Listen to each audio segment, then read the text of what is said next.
What is going on, guys? It's the Mad Dragon. We are doing our first ever podcast today of Ruck, Sweat and Tears. I'm joined with Dan and Rod. Hello, I'm Dan. How's it going? It's Rod. And we're going to go through some small conversations, what we think on some of the rugby news going on in the world. We have no idea how we're going to do this. They're going to do this for a bit of fun. This is our first time doing a sort of podcast style. We've had already 1,000 different technical issues, so don't blame us if this is terrible by the end of it, but we will see how we get on. So, first topic for the rugby, autumn internationals. What did we think of the autumn internationals, boys? It was quite disappointing for me, to be honest with you. The rugby played wasn't very good, and there were several reasons for that, which I'm sure we're going to go into. Of course, it's worth bearing in mind as well that two of our two teams, well, it was supposed to be Japan was supposed to be in it originally, weren't they? But they dropped out because of COVID, and then they got Georgia and Fiji in, but Fiji couldn't play until the last round, so.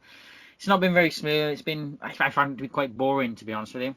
Yeah, pretty much, similar from myself. I think, there's lots of positives from a Welsh perspective. I think, we had some good performances there. Last game, I know it was against Italy, but there was some good stuff, good signs there. I think in general, though, I think particularly the refereeing was disappointing, and that's something I think, there's lots to talk about, really.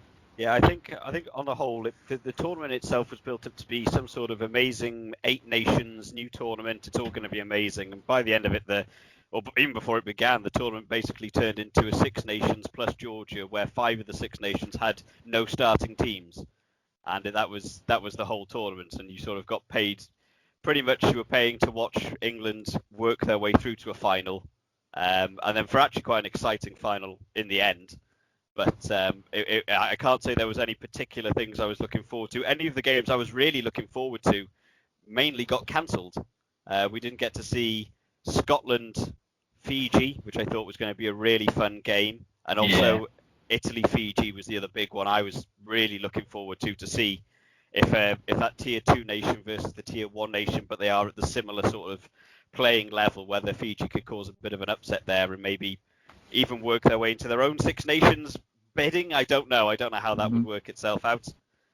Yeah, I think we were all looking forward to watching Fiji play, because Fiji are just so entertaining, because Fiji just want to score tries, and they're very good at it, entertaining, as they were in the one game they played, which was by far the best game of the tournament for me. I don't know about anybody else. Yeah, I think it's the same thing with. It was disappointing to see Japan kind of pull out, obviously, for good reasons, the COVID crisis.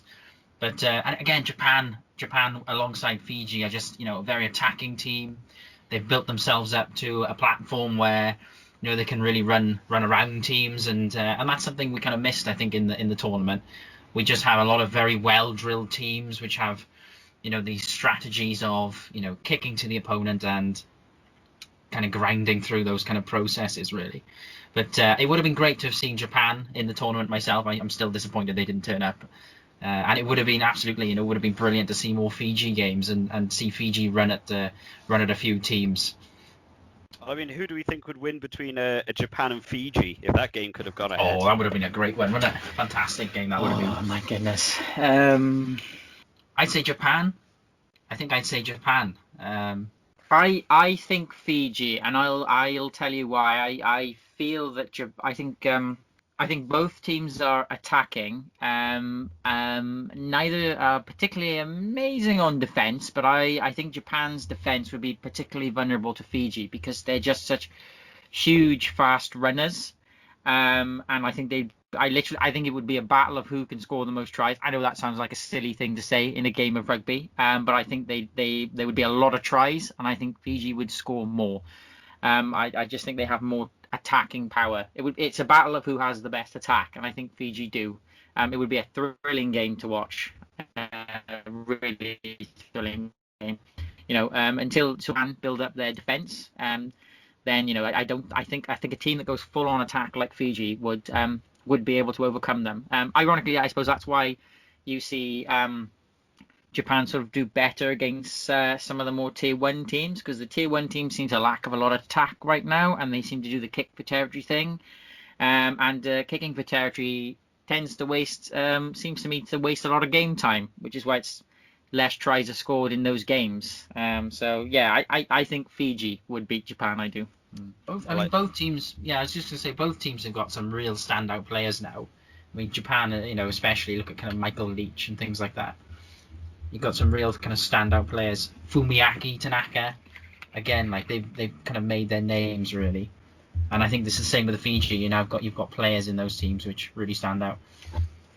Yeah, I think I'm on the side with Dan in this one. I think to me it would come down sheerly to a size difference. A bulldozer. Yeah, I've seen. I mean, you've got, obviously we think back. You think of Japan, you think back to 2015, and you think they got to beat South Africa. But I think in every game you watch Japan where they cause these upsets, it's normally because it's exactly what it is. It is an upset. They come in as the underdogs, and I think normally the teams that lose to Japan are teams that don't take them quite seriously. I think when we saw it against South Africa, and we saw what Eddie Jones managed to do with that Japan team, and then in the last World Cup we got to see that they beat Ireland, which I don't think anyone was expecting.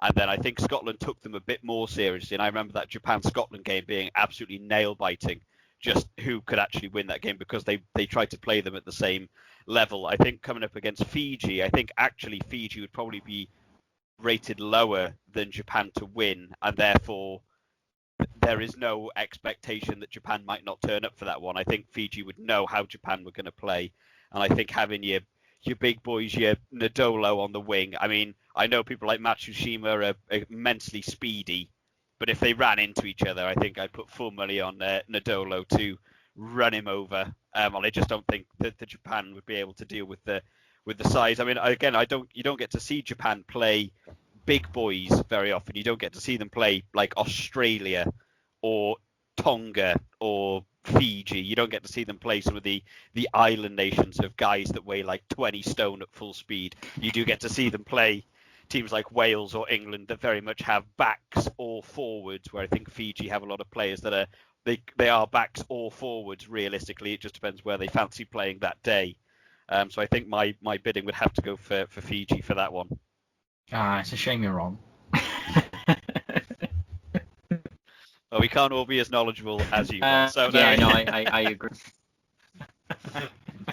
I agree with you there, Morgan. Yeah, I agree. It's funny actually, isn't it? I mean, we're about 10 minutes into the podcast, and we are focusing mainly on sort of the tier 2 nations here, about how exciting those games would be. So I mean, why do you guys? I mean, I feel like COVID has impacted this tournament in ways bigger than I think most people realize, because I don't know how many people remember that the rules for the game were changed right for COVID. Were they? I thought they were, weren't they? Sorry. I thought previous to games and stuff, things in changing rooms and arriving on buses and stuff, I knew rules like that had changed. There was talk at one point about them that they were going to do things like drop scrums, and you were going to allow certain numbers of people in rucks. I don't know if they changed it because of COVID. I know rules did change. The breakdown rules, especially, we got to see Eddie Jones in England use the new breakdown rules to an absolute killing field against most teams. And I think there were some teams that really didn't adapt to the rules at all. The standout for me was Wales not adapting to the new rules in breakdown. The amount of rucks I saw Welsh players running one on just to go and get tackled, and for no one to support them in the ruck.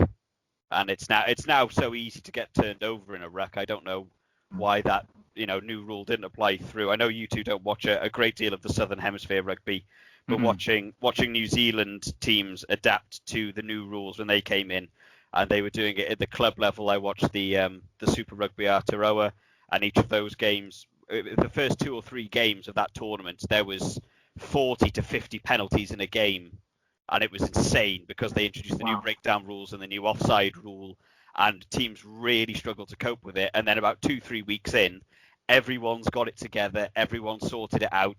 It went down to 10-15 penalties in the game, which we'd probably normally expect.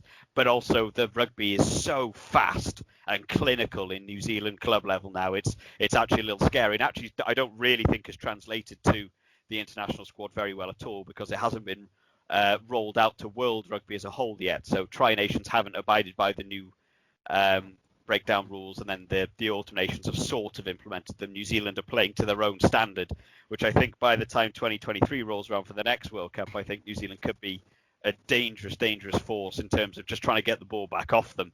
I think will be a bit of a nightmare. Yes. Well, my apologies, I got my wires crossed on the rules, and the like I said, the rules did change, and that seems to be the crux of the bad rugby for this tournament. Like you say, teams haven't adapted, apart from England, who have developed.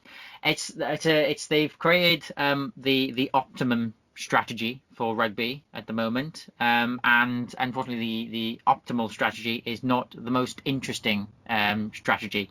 And that's why, it's been such a very, very clinical rugby, but very, very boring rugby to watch. It's been like a systematic step-by-step dismantling of their opponents by England, and other teams who have sort of tried to play their game by kicking back to them, and eventually just getting bored and trying to run it before, getting penalised in the breakdown. I think. I mean, do we think that these new rules are here to stay, or are we going to look at 6 weeks of rugby and go, ooh? The reason they have been implemented is they were trying to reduce contacts to the head was the big thing they're trying to remove. I'm not a big fan of it, because when you have teams that play the exact rules of rugby, it is that thing. It is incredibly boring. I would have to say I do think England are the most boring team to watch in rugby. They just win, but they don't win because they demolish a team. They just do everything correct and to the letter of the law, and therefore the referees give them a lot of penalties, and you just watch them kick for posts a lot or kick up, and they then use the maul, which is currently in rugby the stupidest system in rugby, because it's almost impossible to stop a maul from a 5 metre line out without it resulting in a penalty or a try. There needs to be something introduced there. But I think the rules are a good idea, and I think it actually allows you to have more free flowing rugby, I would probably say, in terms of the breakdown. Basically, you're stopping a team from, if you go back a couple of years, there were a couple of big names that would come out. One was Ben Youngs, who was terrible for it. Another one, in fact, some of the Wales teams were really bad for it. Conor Murray used to be really bad for it. In a ruck, they would all sort of ruck over a ball, and the ball would sort of slowly meander its way out, and the ruck would happen, and a scrum half would sort of cover the ball, and they'd hold on to it at the back of the ruck for about 20 seconds. And it used to feel like an age before the ball would come out. Whereas now, all a team has to do is get over the ball and put their hand on the ball effectively, give it a 1-inch lift, and you've earned a penalty, which means teams now you can't wait around in a ruck. You can't afford to let a man go on his own. You have to put 3 men in a ruck. Therefore, you can't play the ball wide. You have to kick it. It opens the game up a lot more, and I think the rules work well. But the only problem is when you only have one team following the rules, they immediately stand out as the winners, and that's exactly what we got to see for me in this tournament. Was England said, these are the new rules. They then said, right, everyone needs to forget the old rules. We're now going to play our game plan around this set of new rules, and this is how we're going to win. And every other team went, oh, there's some new rules here, boys. We'll try and take them on board as we're playing. And they just got beaten, because you either have to fully go for the new rules, or you just have to abide by the old rules and get penalised for the whole game. Yeah, and we saw Sam Underhill, didn't we? Kind of take advantage of that. He was one of the he was one of the main men, isn't he?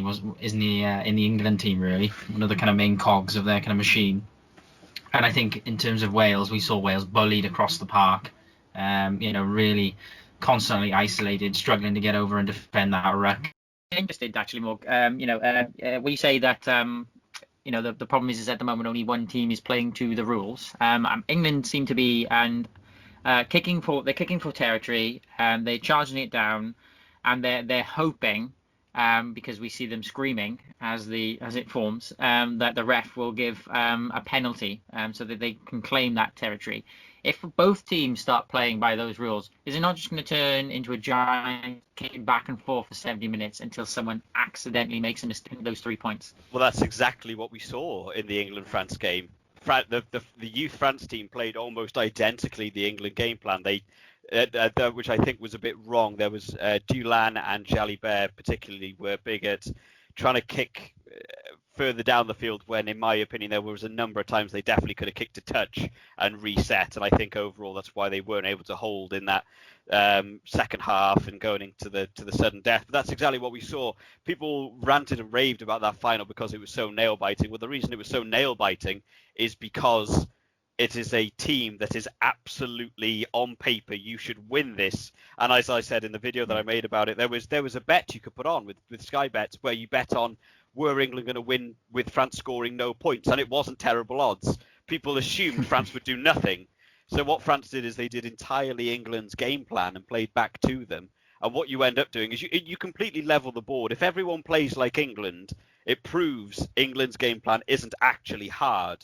You've got a team with what was it, 38 caps? Or it was 68 caps. Remember. And 38 Shockingly of them low. came from Dulan. So there was 68 caps in a team, and between them, if they just watched some footage of England's last game and said, we're going to do that, and they did it, and they took England, that's a World Cup final England team, to a sudden death final, is astonishing. It proves that England's game plan isn't difficult to do or to implement. You just have to not get bored of doing almost nothing. You just sort of kick the ball back and have your defence drilled. You can pretty much withstand anything.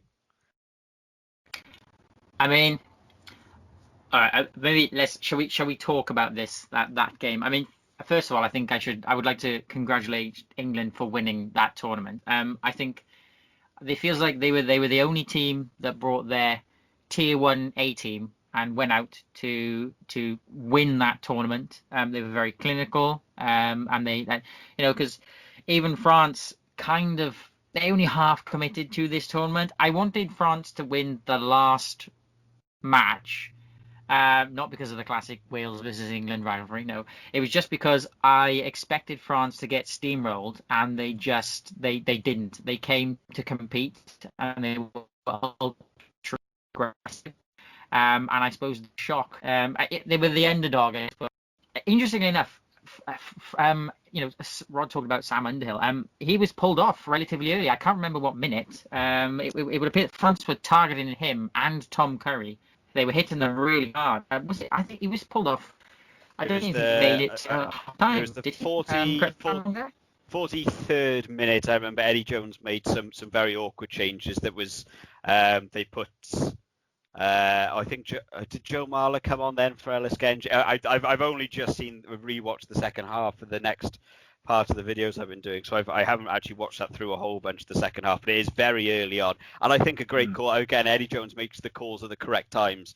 He took them back out for the second half, and I think it's very clever play. I think a lot of the French players probably thought, okay, they haven't made any changes at halftime, they're going to do the same thing. They got 3 minutes into the second half, and then of course they take off Sam Underhill, they took off Ellis Genge, they took off someone else as well. Who else did they take off? Did George Cruz come off? I can't remember who else came off. I can't remember. And then they brought on some other people like Ben Earl, who do a relatively similar job to Sam Underhill, but by no means at the quality level of Sam Underhill. I think Sam Underhill is a fantastic player in that England line. But there are some standout players that England team, and France exactly did the right thing. They did target Tom Curry. They did target Sam Underhill. The problem for me was that they didn't have enough people to target enough people on the England side. They also didn't really target Itoje at any point, which I think they needed to. Of course, Itoje was the one who got that turnover in the sudden death that led to the England win.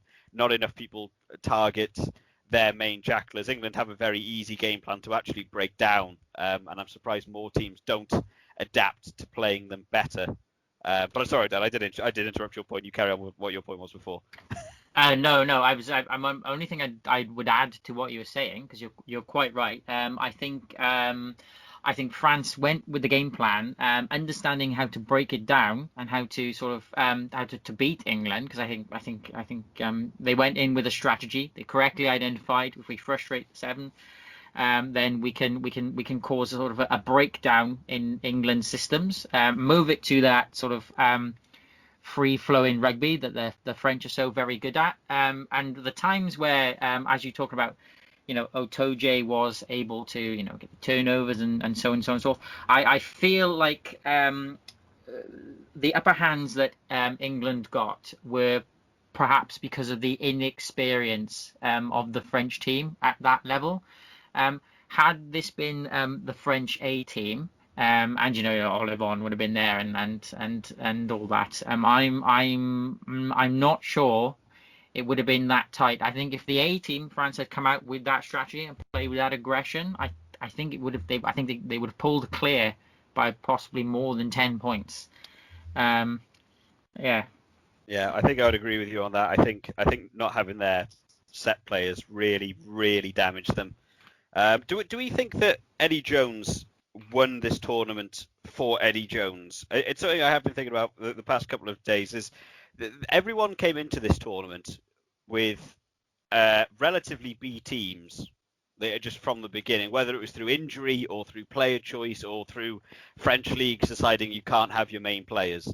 Pretty much every team on the list of teams involved came in with a B team, minus, of course, Georgia. Really, Georgia had to come with their A team to sort of compete at the same level. But England are the only tier 1 nation in all of them that I felt turned up with the set England team and just played more rugby. Do we think that, on the whole, this was Eddie Jones didn't care really about improving the England team for this tournament? He just wanted to have another win under Eddie Jones's belt, because he has been quite vocal in previous times about potentially wanting to go on and coach the All Blacks, and his time with England is quite frivolous in terms of the cups that he has behind him. He has, of course, Grand Slams. He has Six Nations wins. He has a World Cup final. He has now got an Autumn Nations Cup win. He had the Six Nations this year. He beat New Zealand in the semi-final of the World Cup. Do you think this is slowly building to Eddie Jones's contract running out after 2023 and looking for a New Zealand job or a higher end job that can just take him through to retirement? Something for the CV. I think every coach wants that, don't they? I think every coach is always, they want to be the coach, which is hot in rugby, and I think that it doesn't necessarily have to be a negative that, if a coach performs well and brings a team to, to a final and then a victory and some silverware, then that's always a good thing. And I think Eddie Jones has built himself up to be, one of the best coaches in world rugby, really, certainly in the Northern Hemisphere. He's, as a tactician, he gets his calls right, and he's basically got the attitude that it doesn't matter what tournament it is, I want to win it as England. I want England to win that tournament, and that's really all you can ask for, from a coach, and he's got the tools to do it. And realistically, if that furthers his own career, then that's by the by. That's just kind of part of the job, really.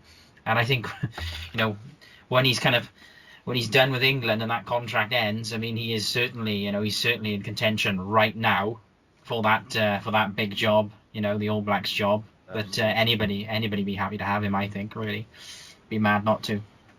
Well, I mean, yeah, I totally agree. The New Zealand coach at the minute isn't doing particularly well. They lost to Argentina. They drew to Australia twice. Argentina are obviously up and coming in the world. I think that New Zealand job, I don't know how quite similar it is to Northern Hemisphere. I think if you had maybe Pivac's performance so far in New Zealand, I think New Zealand are a lot more cutthroat with removing someone from a seat if they're not getting the results they want. Especially with the team that New Zealand have is just so immense. But so on a whole, I think it'd be fun to go through some of the teams and talk about standout players. But to me, there was no one that came into this England team for me that, I mean, obviously there was a couple of standout names. One was Tom Curry, one was Sam Underhill, and of course Itoje would always be in there as standout names. But there was no new names to add to that team sheet of England. Anyone particularly come out of the woodworks for England from nowhere and be like, wow, that guy's impressive. He deserves to be starting in this England team? Joe Marler. Joe Marler. How old's Joe Marler now? He must be getting up there. I think I can't add more to what you're saying, and I think that's the curse of consistency, because they're all playing so consistently well to the game plan. It's difficult for them to get above the level they're playing, which is already very high. Very clinical rugby. So yeah, it's difficult to stand out when you're already standing out, if you know what I mean. Yeah, Joe Marler is 30 years old, apparently. I thought he was much older than that, actually. So he might have another few years in him. I did think he retired a couple of years back. I might have that wrong. So what about standout players for some of the other teams? Who stood out for you in the Wales team this tournament? Oh, Lewis Rees-Zammit stood out for me. And I know, obviously in the midst of a completely new management, restructuring of the management, because there's a new coach in and he's bringing all his team in, and everything is changing, and players are coming to the end of their sort of playing cycles, and you're bringing new blood in. It's difficult to look at a team like Wales that's in the middle of a drastic rebuild and find standout players. But if you look carefully, I think at players like Lewis Rees-Zammit, for example, you can see that when they get the ball to him, and there was a lack of getting the ball to Lewis Zammit, he's incredibly explosive. I remember the game against England. When Wales finally threw the ball out to him, and I can't be too specific here because the game was a while ago. I'm with the best memory, so apologies. The only person who stopped him was Anthony Watson, who is himself incredibly fast. And I feel only if you look at the camera angle that I saw it from, of that channel, only Anthony Watson could have closed the gap to stop Zammit getting through. And even then, he just reached him. Incredible speed. Not just that, but actually he did some quite good defensive work as well. Something which Josh Adams isn't necessarily is one of his weaker areas is defense, I find. I saw some good defensive work by Zammit. And bear in mind he's only 19 years old, right? So he's got a lot more development to do. And of course, then there was the I'm going to start using awful generic terms. I think it was against Georgia actually, where basically Webb got the try. Zammit could easily have scored it, but he wasn't greedy. He just passed it, because even though he could have got it, Webb clearly had a cleaner path to it. And I think it's that sort of not showing that he's not greedy, that he has defensive skills. He's very powerful on attack. He's quite a well-rounded player, well-rounded at very high levels, I think. And at such a young age, he'll only get better. So for me, he stood out. I don't know about you guys. Yeah, I thought Zammit was really good. I think it's hard to judge the overall performance, like who was really on fire. But I'm excited in terms of players. I'm excited about Callum Sheedy. I'm excited for him to come in, maybe do something, develop his skills. Zammit, as we mentioned, Tipperick was awesome. I think standout player. I think across the park, I think there was quite a few new players that came in. It was nice to see Pivac trying the combinations. But yeah, I think as everybody keeps talking about, Zammit kind of stood out as a potential, permanent fixture there for Wales. Sheedy as well, actually. I think just to add to what you said about Sheedy was a bit of a rock, right? I didn't see him crumble under pressure, and there was some very intense pressure that Wales team came under during that tournament. So yeah, no. Yeah, and I think kind of in terms of scrum half, I'm kind of looking forward to Rhodri Williams coming back. I think Thomas Williams. Sorry, I'm looking forward to Thomas Williams coming back. I think Wales has struggled with the scrum half choice at the moment. We're kind of flip-flopping, and that's not necessarily that good at the moment. Kieran Hardy came in from the Scarlets there. Again, he's a very young player, so there's good potential there. But Thomas Williams, for me, coming back, that will be something much needed for Wales. Yeah, I think another name to throw out there will be Johnny Williams as presently. I think losing Hadley Park in that centre has completely shown up that Wales's centre partnership is in disarray. We have about 4 different number 13s, no number 12s, which has been painful to try and what they chucked Nick Tompkins at 12 for a bit. He didn't know what he was doing. They threw Jonathan Davis, or if he could try and do 12, he didn't really know. They thought maybe George North, get him in. At what point are we just going to bring Jamie Roberts back? I'm glad to see Johnny Williams is not a player I knew before the tournament. I've never even heard of him. So again, Pivac doing what Pivac does is finding these players people don't know and haven't heard of, and is allowing them to get a bit of centre stage. We could talk forever about Wales. That's its own podcast in itself, just the three of us ranting about the things that need to be changed in the Wales team. What about Ireland? Anyone stand out in the Irish team, or how do we think Ireland did in the tournament? I completely forget his name, but Ireland might have a potential new weapon on the wings. I can't remember his name for the life of me, unfortunately. Lowe? James Lowe was on the wing. James Lowe, yes. There's some questions about his defensive capabilities, but he was against. This is the problem now. Tournament so long ago, I've forgotten the matchups here. But I was impressed with Lowe. Other than that, I wasn't too impressed with Ireland, to be honest with you. Interesting, you said that only England brought their A team, Morg. I wasn't aware that Ireland went in massively understrength into this tournament. Yeah, maybe not went in. I mean, they again, that was more of a coaching decision, and they got riddled with injuries was their thing, didn't it? They lost Ringrose, I believe, in the last Six Nations game. Johnny Sexton went out after the first game against Wales. They lost Billy Burns through the tournament. So they lost 2 starting fly halves. They were trying to get Gibson Park on at number 9 instead of Conor Murray if they could do. They lost Bundyaki through injury for 1 game. They lost some of their flankers and stuff. That was probably more of a bit of experimentation. But at no point did we really see them put on their full mega team, that I would call it. That, you know, that's not going to be in the World Cup final, any of those Ireland teams. But it's nice to know that Ireland do have defence. I think Hugo Keenan, I'm very worried about Hugo Keenan. I think he's going to be very much in the same world of Hadley Parks as he came on in. I can't even remember if he was in the Six Nations or if he started in this tournament. I can't even remember. But he came on and showed off so well, such flair from the off. He got his couple of tries in the first few games he was in, and people think he's going to be a standout player. The only problem is with players like that, if you burn too bright at the start of your career, people immediately target you as a threat, and then they just shut you down. We've seen it with Nick Tompkins for Wales. He came on against Italy and got his 2 tries, and he did amazing. And then the rest of his Six Nations really had nothing to shout out about, because people immediately mark you as the danger man. So I think he'll do well. Gibson Park, I thought, did okay, but of course Conor Murray was always going to dominate that number 9 shirt for Ireland.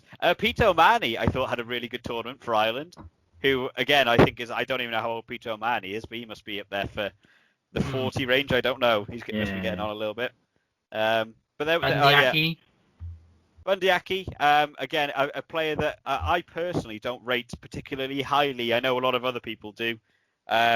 He's just a crash ball 12. I was just going to say he's a bit of a crash baller, isn't he? Yeah, I don't really see anything of flair. And then of course, I think I even did a video on one of the Ireland teams as one of my preview videos, in the game where I actually called out Bundyaki and says he doesn't really do a lot of work. Of course, he goes and scores a try by running it about 50 meters, as is my luck, and how it works.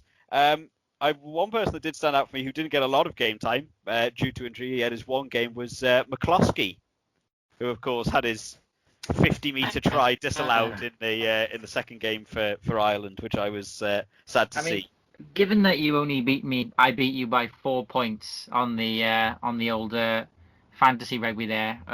Morg, I'm going to go ahead and say that it was fair to disallow those points. But we allow Hugo Keenan's try. Absolutely, yes. Absolutely, yes. I mean, well, there's a player to talk about actually, and that is Jacob Stockdale, who still hasn't quite recovered his amazing form that we've known him for in previous years.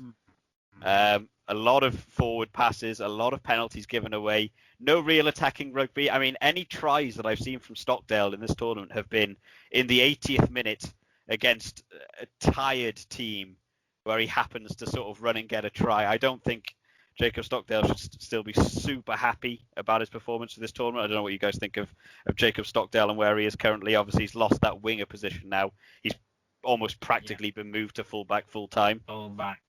I mean, he was a terrible pick for the fantasy. He just absolutely killed me when I was picking him. I mean, Jacob Stockdale, we kind of remember him. I remember at the Six Nations he killed us. So those intercepts, didn't he? That was his kind of big thing. Was it Jacob Stockdale there? Well, he's still the record holder, I believe. I think he's still the record holder for most tries in a single Six Nations. Which almost all of them came from intercept. Yeah, he is. Intercepts, he was the intercept king. Yeah, you're right. Yeah. So that bitter memories about Stockdale, but yeah, he's kind of fallen off there. I was going to mention as well Tajburn, Tajburn, former Scarlets, really. I love Taj at the Scarlets. We've watched him play there, and Jackal a million times. And Taj, when he's playing, he's a solid worker. I think he's one of those players which, he gets those turnovers and you give him praise, but even when he's not doing that, he's working really, really 110%. Tajburn, solid player for Ireland for me. But I agree with everything else. They aren't the cohesive Ireland team that we've seen in past Six Nations all working together. That's probably down to picking different players in different positions that they're not used to and through injuries and stuff. But I think maybe by the next World Cup, Ireland will probably have that together a little bit. Yeah, for sure. And will probably, of course, be the dangerous team that Ireland always tend to be. I do believe at some point there is a potential opportunity for them to go up against New Zealand in that World Cup again, which I'm sure Ireland will relish going up against New Zealand again. Again, Ireland are a team which, when they click, they will click. We're just waiting for it, and when they do, they'll be a force to be reckoned with. They can beat anyone on their day. I think Farrell's the right man for the job. I think he's doing a good job there, and it's just shaping up. That's all. It's just kind of around the edges, making sure you're just kind of shaped up, ready for those big clashes in future. They will click. They will absolutely click. I feel for me, Ireland was a bit. They felt a bit flat. By the way, the game I couldn't remember that Lowe played in was, of course, against Wales, where they hammered us. That's why you can remember it. I know. It didn't happen. Never happened. No, 32-9. They beat Ireland. It was quite flat and interesting rugby from Ireland. I want to use the word, they played really safe. Really safe. And that might be why Stockdale had a bit of a bad tournament. I don't know how well they utilised him. I feel like he only came to play to attack. When you're the fullback, right? Your job is to regain the territory, right? When the other team boots it to you. There's good defensive teams. The fullback won't gain much ground. I think it's possible. I think the rugby has changed subtly, which is why Stockdale is struggling at the moment. But I think he'll find his feet for the Six Nations. Playing to the rules, which is absolutely what they should be doing, what we should all be doing. Keeping it safe, getting those kicks to the other team, making sure you're not giving away those penalties. It's the other team, the pressure's on the other team, and kind of creeping up that scoreboard. And again, rugby, when it's successful, can look very flat and boring, but it's about waiting for it to click. But I absolutely agree. These players have, I don't know, but lightning bolts. In previous games have kind of been taken, taken off the boil really, and I think that's part of the new game plans. Really. As just one last bit of defence for Stockdale, I don't think any played well during that tournament. Liam Williams didn't really do anything for Wales, and we know Liam Williams, like Stockdale, is a great player, but he too had a pretty poor tournament, and not just because he lost half his face and then broke all his legs, ready for Halloween, but yes. So moving on to Georgia, what do we think of Georgia's performance to the tournament as a whole? There was no gunshots. There were no deaths. I mean, I was glad they managed to score some points, as I was very worried through most of the tournament. It looked like they were actually going to score nothing. They went in against Wales and scored nothing. They went up against England and scored nothing. And then, of course, they managed to turn it around a little bit against Ireland before that game against Fiji, which they were always going to score something, hopefully, against Fiji. But I didn't think they played... they just entered a tournament against teams they weren't quite ready for, I think, is the unfortunate truth for Georgia at this point. They went up against England first, right? And it was a 50-0 stomping. Basically, they were overwhelmed up front, which is where Georgia are strongest, right? They specialize in. I say specialised. That's where they're strongest. They're known for their scrumming, and they were completely overwhelmed by England. And it was an England. It was an England A team. And I suppose you have to take into account Georgia are not necessarily used to being in the spotlight in this way. So it could be that there's a bit of a moment thing. You know, you get caught in the moment sometimes. I know people have been talking about making that potentially Georgia could take Italy's place in the Six Nations. Not off the back of that tournament, they couldn't. They were outmatched. I think they were outmatched. Yeah. Again, it's that tactic is the big driving kind of massive pack, really. And yeah, we saw, basically everything that happened, we all expected to happen. We didn't expect them to kind of beat teams, really. These were teams, that they're first tier nations, and they struggled. They were nilled, weren't they, a few times, and they had a few tries here and there, but overall, pretty much as expected. I really like the fact that Georgia are playing. I like to see these teams playing, even if they are being hammered.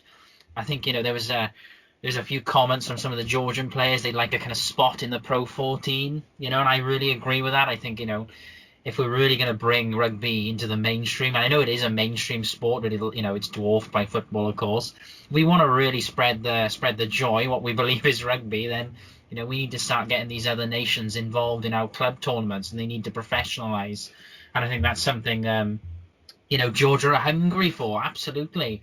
There was no lack of dedication on the pitch. It's just technical ability, which comes with these teams, and I'm glad they were there. Glad they were there at the end of the day.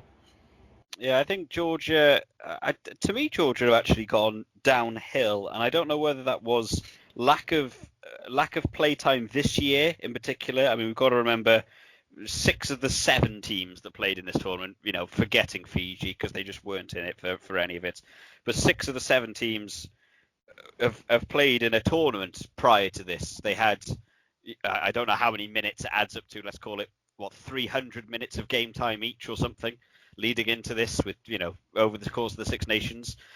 Georgia came in with nothing, with a team of people who are going up against experienced players, and they were never going to do well. The game that I think they'll be saddest about will be the Wales game. They, realistically, Wales, I don't know, what would we class it, a B or a C class Wales team going out against Georgia in the rain, which means no one can run. It's a forwards game. That's a game you look to win. I think they'll be quite disappointed to not even come away with anything in that game. Will have been quite sad for them. There were a couple of people that did stand out. I know Gorgadze got named in one of the Team of the Weeks at number 8 for being a big ball carrier, which I think was in Georgian newspapers. I think they were so happy to have someone named in a Team of the Week in a tournament from a Georgian pack. Sharik Hadze, who plays 12, was doing well. Both the centres did well. They obviously led to the try that they scored against Ireland, was the 2 centres linking up in a little set play manoeuvre, which is something I would like to see more from Georgia. Georgia they seem to break very easily. Georgia, when they played Ireland, had almost like a game plan, and they knew what they were going to do, and the try came from a scrum into a designed set play that actually outfoxed Ireland and ran and got the try. And unfortunately, then, of course, Hugo Keenan got his try back for Ireland, and Georgia just gave up and went, we'll just play whatever we fancy. And I don't know why they don't seem to just say, you know what, yeah, we're going to concede points. We are Georgia against Tier 1 nations. You should know you're going into this game expected to lose, expected to concede points. But for some reason, they actually seem to break under that pressure, which I think we got to see then against the Fiji team with how much closer that game score was, because they were like, that we might be able to beat Fiji, we might be able to take it on. It is a shame that Georgia don't get a lot of game time. Of course, we probably want to see Georgia versus Italy at some point to see how they match up. But to me, I think even if you went back a couple of years, I seem to remember Wales playing Georgia. Was that even in a World Cup? Was that the 2015 World Cup where Wales played Georgia? And they actually had a tough game. They had a real tough game against Georgia. They looked like they could almost lose. And I think since then, Georgia's actually gone a bit downhill. But I don't know whether that's Georgian player quality's gone down or just lack of time to be able to play this year in particular. But I think I fully agree that at the minute, you couldn't put Georgia in the Six Nations because it would just be brutal every year. Maybe nations like Georgia, I don't know, maybe Fiji or maybe Japan or something can maybe play off in order to get into a first tier and play with the big boys, so to say. But, maybe that's a possibility in order to kind of help grow certain nations into the tournament, into bigger tournaments. Is that an option? Is that an angle to take, really? Do you mean like a 7 nations? Possibly. So what I was going to say is that idea of I think it could work in terms of if you have a Six Nations and you class the Six Nations as its own tournament, and then below it you could have a set group of teams that they should all be classed as like the tier 2 teams. You could have your Georgia, your Fiji, your Japans. Who else would be sort of in that range? Maybe Samoa. You could have teams like that. I think what you should maybe do is have a year where you could have a Six Nations happen, and whoever finishes bottom in that Six Nations, you could then play in a second tournament, and the winner of that tournament goes into that sixth position for the next year's Six Nations. The only problem is that I don't think anyone would ever want it to happen in terms of World Rugby, just in case there was one awful year where you had an Ireland or a Wales or an England and they just had a catastrophe year. Not that it would ever realistically happen, but if it did happen where they lost all their games and then plummeted down and you ended sixth, then it means you then get rid of one of the, in brackets, home nations from the Six Nations, and then they'd have to go on and play on in a second tournament just to get back in. I also don't know where you'd be able to factor in time. If you finished the Six Nations and then you said, oh, well, now there's going to be a playoff to see who's going to play in the next Six Nations, you've also got to find where to fit those games in. When you've got five, say if you had two lots of six, you've got the main Six Nations and another lot of six all playing to go into the Six Nations. All of those other teams haven't played any games against a team that's just finished the Six Nations and could have injuries and players missing and all sorts of catastrophe things. And they could then go into the second tournament with a nothing team and then not win. And then you bump up another team, which is great. Someone else gets to go in the Six Nations, but then it means those other teams, more than likely in Italy, could well be Scotland. We've seen Scotland have a couple of fifths in recent years, and Wales is currently there with them. But how annoying would it be in terms of money for a World Rugby organisation to have, let's take Wales this year, had a very poor Six Nations. If Wales ended up magically coming sixth in a Six Nations and they dropped down into the second tier, and then Wales would have to play all of these other games to get back into the Six Nations. If they'd had 10 different injuries in the Six Nations and Wales didn't actually manage to win that next tournament, you've then got a nation involved in the Six Nations that probably wouldn't want to watch it. It's not, unless you're a hardcore rugby fan like us who just enjoy watching rugby and don't necessarily just have to watch your own international team play. I think there'd be a lot of people in Wales or Scotland who, if your team wasn't involved in the Six Nations, you wouldn't watch it altogether. What I would say to that is that the chance of a team whose nation doesn't want to watch the Six Nations, for me, that should be more seen as there's an audience for us to grow into here. New new audiences or new areas have got potential for tremendous growth. When you introduce them to a sport they've never really paid attention to, you always get those initial takers. So I think that should be seen as part of the challenge and a good thing, actually. You get a team like Georgia. Nobody in Georgia watches the Six Nations. The Six Nations marketing team should be, look, this is it. Your team's in this world-class tournament, and there's millions of people in Georgia, you will always get some initial uptakers, but it's just another market to grow into. Rugby is growing constantly. And there are some.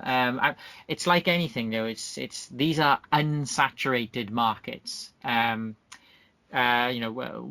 and Ireland and England and New Zealand and Australia. These markets are saturated. Growth in them is quite hard. But new teams with new fans, potential new fans, there's room for quick growth there. And I think there's a business case for this. On your point of the fear of, say, Wales getting knocked out, in my mind, you would have the additional protection of you would have to play the team who came in sixth for like a best 2 out of 3 or something like that. So it couldn't be that if Wales came sixth in the Six Nations and Georgia came first in the tier 2 version of the Six Nations, it wouldn't just be immediate swap. I would have to see Georgia beat Wales in a best out of 3. So yeah, that's sort of like I think that could work. I think that would work. I think it's some playoff position. I just think, yeah, it's one of those things where you can get too comfortable. And we all love the Six Nations. Once upon a time it was the Five Nations. We all fear change, but sometimes it's for the best. I think, it's a fantastic tournament. We don't want to spoil it. I don't really think that anybody's got the mind, is in the mindset to try and spoil it. But I think it's maybe a good idea to try and, I don't know, revolutionize the sport, especially in the Northern Hemisphere. We're surrounded by nations, I would say, which are really ripe for rugby. I think, some of the best games we ever watch are in the World Cup when we see these smaller kind of rugby nations playing off. And I think that's just something I'd love to encourage and want to see thrive. There's obviously problems. There's obviously challenges. Every single tournament has challenges. This tournament, this Autumn Nations tournament has had challenges. You've just got to walk around them. You just got to move on and get around them. And I think that's probably the best way forward for rugby as a sport. And it then maybe allows the Tier 2 nations to come up. So speaking of the Tier 2 nations, Fiji, what do we think of Fiji in the Autumn Nations Cup? So they sadly played. Fiji desperately wanted to play in this tournament. Talk about this for a little moment. The Pacific Island nations, their rugby teams are not doing very well at the moment, and go into the reasons why right now. But this was really a chance, wasn't it, for Fiji to play with the Tier 1 nations, to prove that they can compete against them, to give themselves some publicity and try and grow their games at home, which have quite poor attendance due to several reasons. Like I say, I won't go into it now, but COVID unfortunately meant they basically couldn't participate, which was really, really sad.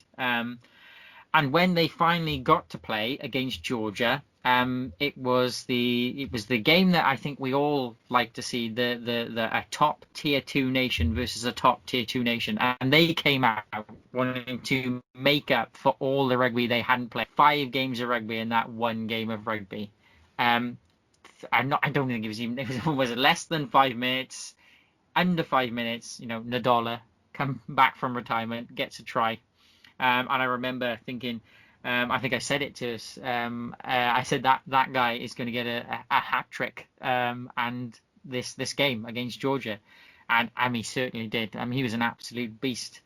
If only you'd picked him, Morgan, the fantasy league. I'd have still come second. The first of the losers is what I think. Second Who did I pick in the World? How dare you?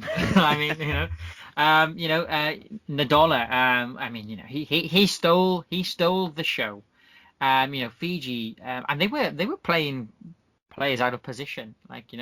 Forgive me because I'm not up at the moment on the majority of the Fijian players, but their bench was quite interesting as well, wasn't it? It was loaded full of wingers, as I recall. I think I remember you mentioned this, but you pointed this out, Morg. They effectively have Fiji, for some reason, I think just genetics and culture allows them to basically anywhere from the number 11 onwards, all of them can play every position. A winger can play a centre can play fullback, a fullback can play a winger. They just interchange. They're like their own version of like a Rubik's cube. They just sort of we'll work it out. We'll just figure it out as we go along. They had, I think, what I found when we were trying to do those fantasy picks, I definitely looked at that bench, and their bench was 3 wingers were on the bench, and they replaced those 3 wingers came on and replaced the fullback and one of the centres. And then I think they replaced one of the wingers, like in the 75th minute or something. But they don't really care. They're a very hard team. It must actually be a hard team in terms of wanting to play them as a manager.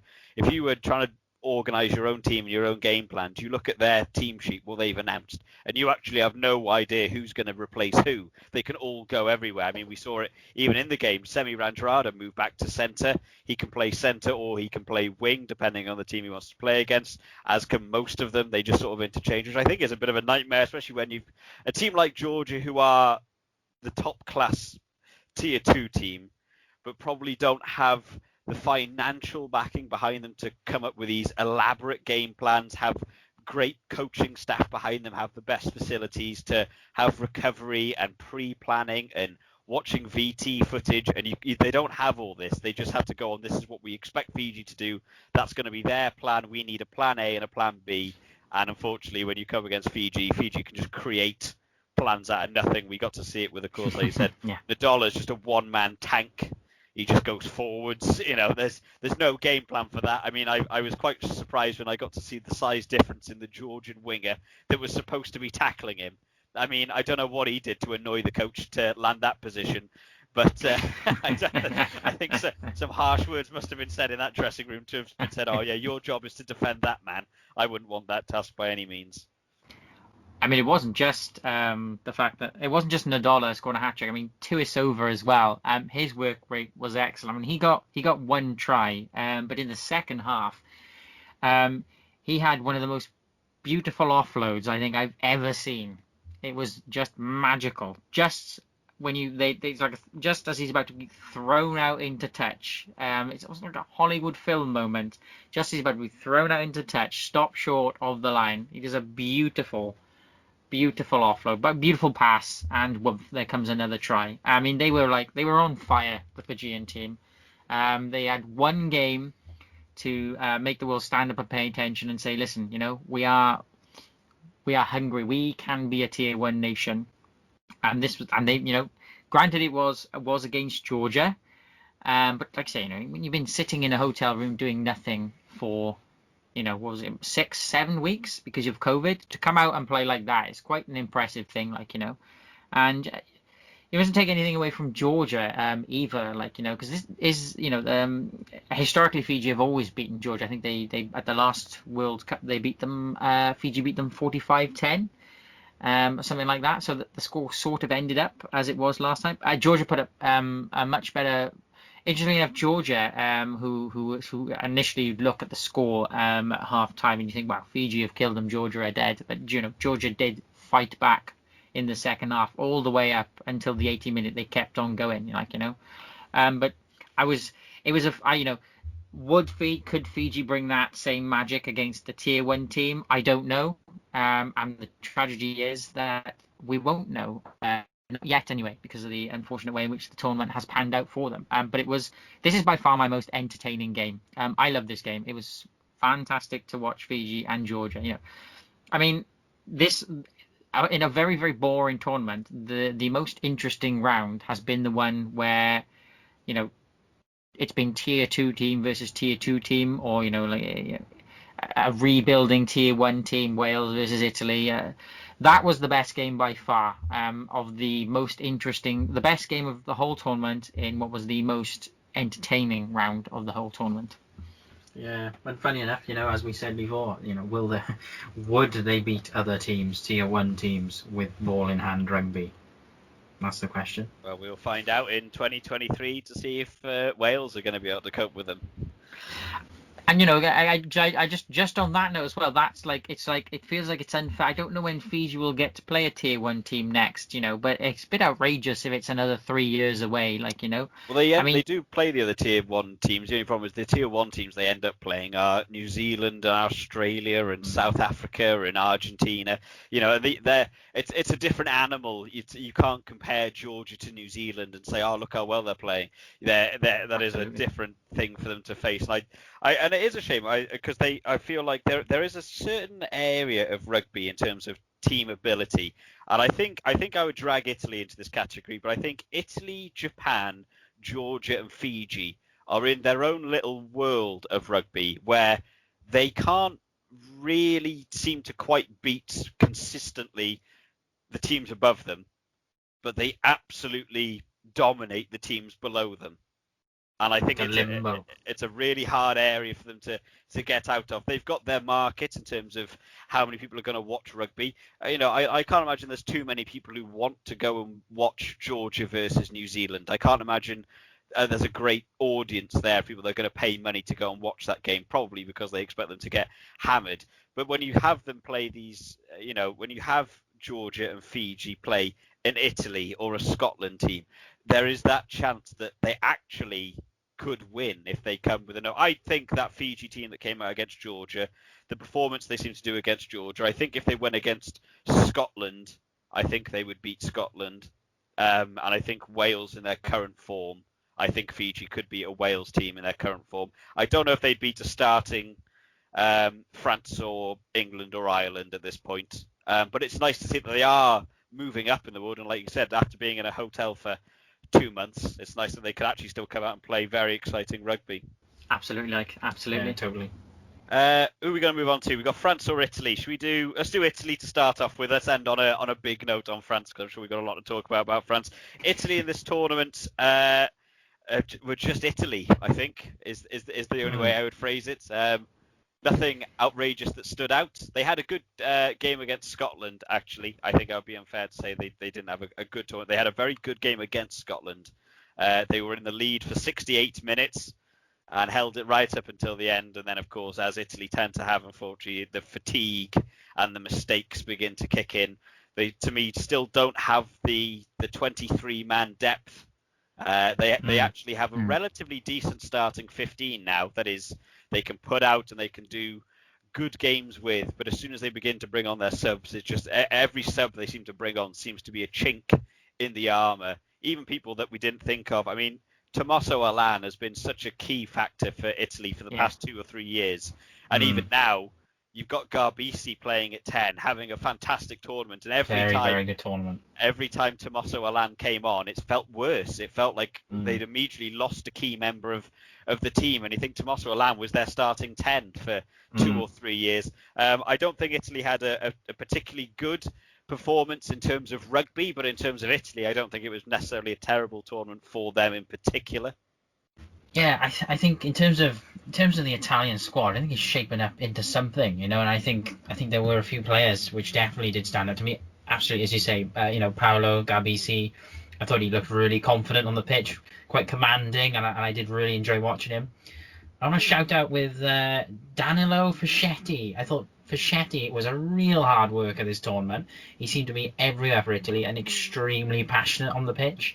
And I think that is one thing you can talk about Italy, and link with them is passion. I do think they play out of their skin sometimes, and it's still that kind of a little bit of that cliche, that kind of 65-minute kind of drop-off point, and sometimes still earlier. But I think there were a few standout players, and I think those two in particular. Nice to see them come into the squad and really start shaping up into something. I want to mention, Carlo Canna. Again, he's kind of a Canna, yeah. Canna, he's somebody. He plays for Zebre, kind of week in, week out. Again, very passionate, and he's got skills, and I do really like him. It's just the kind of whole puzzle, isn't there, really? And again, I think it's there's a little bit of finding their feet. What's their best tactic? But they do play out their skins, and it's disappointing to talk about so many losses for Italy. I mean, they haven't won an international for years now. And what is it? What's the actual stat in terms of their last international win? It was a tier 1. They haven't beaten a tier 1 tier nation 1. That's right. It's something like 5 years. Obviously, you get 5 years or something. They can beat Uruguay or Namibia. That's but right, again, it's not the same animal. I think Italy have actually got, as a starting 15, their 1 to 8 is actually almost solid. They've pretty much got it down. I did see when I was doing a couple of my preview videos that the Italy team barely changed through this tournament, even from the Six Nations. They're 1 to 8. Bigi, Fischetti, like you said, Lazzarone is good, Negri, Pellegrini, Bramstein. That 1 to 8 is actually a consistent, and they are good. They're not getting dominated in scrums and mauls. They are actually competing. And I agree completely. Canna as well as Zanon in the centre. The two centres together are always there. Italy have got that bit down. The problem where they begin to fall apart is they're 9, 11 and 15 and 14. They just seem to have no real... They changed their scrum half a lot. Garbisi's done well at 10, so he's pretty static there with Tommaso Allan on the bench. But their 11, 14 and 15 just seem to change every week, and they just seem to put them all in every position. I don't think they've landed that at all, which you get to see as soon as you watch Italy. Italy are never playing that ball out to the wings. They are never trying to get... I think I saw... Was it Trula? Trula's a young lad. He was only about 18 or 19 or something, isn't he? He played all 3 positions across... this tournament. He started at 11, then went back to 15, then went back to 14. I don't know what happened to Jaden Hayward. I think he's a superb player for Italy. He just seemed to drop off the earth. I don't know if that was an injury. I think he was so good and he just disappeared. Minozzi is just sort of in there, sprinkled in. Bellini, Trula. There's so many names in this Italy squad, but they just don't seem to know who should go where, and they mix them all up, and I don't think it gives them a chance to learn what the positives and the negatives are. They put them in for one game. You can't put Trula on the left wing against England and then put Trula on the right wing against Fiji and have the same result and be like, oh, he's much better on the right or left wing. You have to put someone in a position for multiple games and work out whether or not they click in that position, to me. They've had some nice attacking rugby this tournament. They have really kind of pushed on against some teams. I think really, as I said, it's that kind of consistency, that long-term kind of skill level. A lot of the players, as you've mentioned, Morg, a lot of these players they stand out now, and they're actually names. They're names which are worth the team. Franco Smith, I think he's doing a pretty good job. He's picking up really from Conor O'Shea. Conor O'Shea was very much about developing these players, bringing in young players into the Italy squad. Some, most of them were unknown, and I think he's really picked that baton up. For me, nobody really stood out in Italy at all, because whenever Italy, just for me personally, whenever Italy play against someone, I'm only ever focused on the other team. I think to myself, I wonder how that team is going to beat Italy. I wonder how many tries they'll put on Italy. The issue is that, like, for me, we always sort of talk. I mean, you talked about Italy turning the corner, but we've sort of been here with them before, and they never seem to be able to turn that corner. Italy in this tournament, as they have been in the last few, as they've always been, what feels like, as they seem to have been in all of the tournaments, a team for you to get warmed up against, a team that you're definitely going to beat. It's a game of how many points can we put on them. Wales in the last Six Nations put 42 points on them, and we walloped them again at the end of this one. And it's a Wales team that struggled to overcome Georgia. Yeah, I rate Italy's performance quite poorly, to be honest with you. I don't see them getting any better. I don't see them ever beating a Tier 1 nation. Their best chance to beat Wales was this tournament. A team with new management that's in the middle of a rebuild, that's had a really bad tournament, has lost a lot of players to injury. And then still get smashed. And smashed is the word I'm going to use. I know that's a strong word. Yeah. But I would have thought Italy would have battled Wales a lot tighter in that last match, but they didn't. Wales ran away with it. When it started, I wasn't even sure Italy were going to even score any points. I thought we were going to 42-0 them again, like we did in the Six Nations. But Italy are in that weird position, aren't they? They're too good to play against the Tier 2 teams like Georgia, because we've had this before, and there's been talk about making that position that they're in up for grabs in the Six Nations. But when Georgia play Italy always beat Georgia comfortably. Yeah, it's just that, and they're not quite good enough for Tier 1 nations. I don't know. I wasn't impressed with Italy. Me personally, nobody stood out. Maybe this new coach is going to turn a corner, but I've heard this turn a corner stuff before from Italy. So yes, I'm sorry to rag on Italy, because I love Italy, but I feel maybe some harsh criticism is needed here. Bit of a wake up call. Well, yeah, to build on from that, I think their most disappointing game for me will be the fact that they couldn't beat that France team, and I think they got very lucky that France turned up so much to play England. If France had gone in against that England team with their C-class French team and got beaten 60-70-0 by England, there would be big questions about why Italy couldn't beat effectively the same team. And I know there was a couple of extra names in there. You've got Baptiste Serin was playing for France, and Teddy Thomas was playing on the right wing.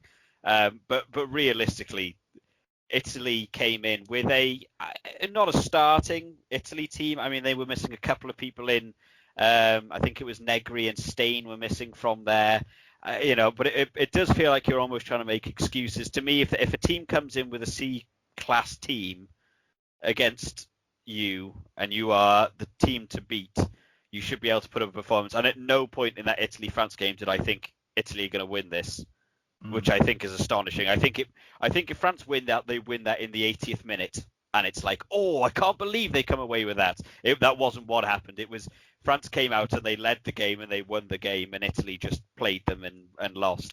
And that is, I mean, one, a testament to how well the France team's done this tournament, but also a shimmering sort of spotlight appears on Italy going, so hang on, you can't even beat a French team that's a C-class French team that have never played together and have been dragged into this tournament because of some laws that stop a France team playing, and they still couldn't beat them.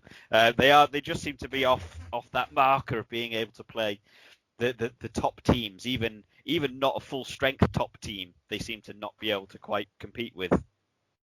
Yeah, Totally agree. and I mean, what's the solution for Italy? I mean, the coach Franco Smith is there. Conor O'Shea has come in before. I mean, what's the solution? Is that kind of playoff Six Nations slot a way to kind of up the skills, up the ante? They just need wins. To me, is their thing. Again, we saw it with Japan. Japan was not big into rugby. They were, rugby was just another sport that happened, and you get to have Japan beat South Africa, and it's such a morale boost for everything going on there. They beat all the Tier 2 nations, Japan, going into that World Cup, and they had one game to target, and it was, we need to beat South Africa. They did it, and it erupted in Japan that Japan are now competing in rugby, and then they get into their own World Cup, huge investment of money into Japan rugby, and then they go on to beat Ireland and Scotland. They get themselves into a quarterfinal. Not a lot of people, including myself, rated Japan out of getting to that quarterfinal, and they got far, and it boosts an economy in terms of rugby, and you see how much their teams just improve. And to me, I think Italy need to somewhere find a way to win. You can't just play the nothing teams. You need to be beating a France and a Wales and stuff, and I think generate some excitement in your own country, and generate club revels to bring in some better players. Again, even in the Pro 14s, I believe the Italian teams struggle to get wins there, and they come into the international scene and they struggle to win there, and it isn't exciting to watch. I know there's a couple of people that have commented on some of my videos who are Italians and are supporters of Italian rugby, and they've been quite useful in teaching me some stuff about Italian rugby. But it is apparent that there isn't a great market. Maybe it's because the videos are in English that I'm making and not in Italian, but there doesn't seem to be a great market for Italian rugby, because I'm not sure how exciting it is to watch Italy beat Namibia, but then watch them lose every game in the Six Nations for the last 4 years or something ridiculous. It can't be that exciting to just sit there and watch your team lose every week in all of these big tournaments they're involved in. Yeah, of course, absolutely. That is a real problem. It's the obvious answer, isn't it? We need wins. I would say about Benetton, Treviso, and the Pro 14, they've been a much better team of late. Benetton have really competed. They've held Scarlets very close to the wire on many occasions, and they are a much more competitive team. Zebre, not so much, but Benetton, Treviso certainly up their game. You're absolutely right. There's still that kind of, where do they find the wins against the Tier 1 nations? It's perhaps those extra tournament opportunities. Maybe there is a coach out there for them that can really make them click. And, I use the word click again. I think that's what it's all about. And maybe that's somewhere, that's something they can work on and hopefully achieve something higher than the right coach for the job. Then maybe they can improve.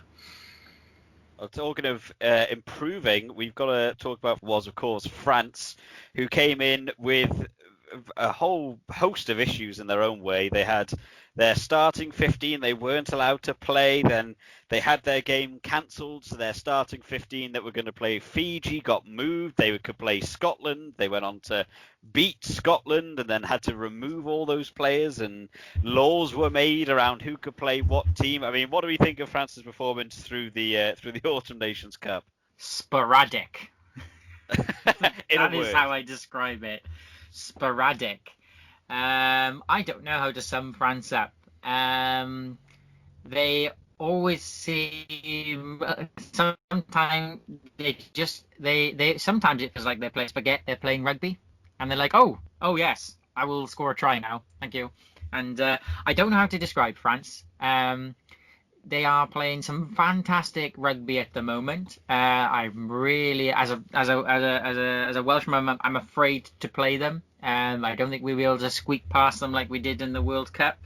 But it was just a shame they didn't bother because of the nonsense with their clubs that they didn't put their A team forward. This was definitely a tournament I think they could have won based on the performance against England. Like as we discussed a bit earlier, with some of the with like Olivon and Shat and Bamba, they would have. I think they could have secured this Autumn Internationals Cup. But there we are. They didn't fully commit, so they didn't win. But they are looking absolutely ferocious. You can tell Sean Edwards is their defensive coach, right? I mean, against that England game, oh my goodness, England could not get that last 30 centimeters. The defense was phenomenal. They really, they've gone from it. They've gone. French rugby seems to go through ebb and flow more than any other team's rugby. And they're right. They're peaking at the moment. They are. This tournament aside, because of the club nonsense, they're peaking, and I would, if I was New Zealand, I'd be a bit worried.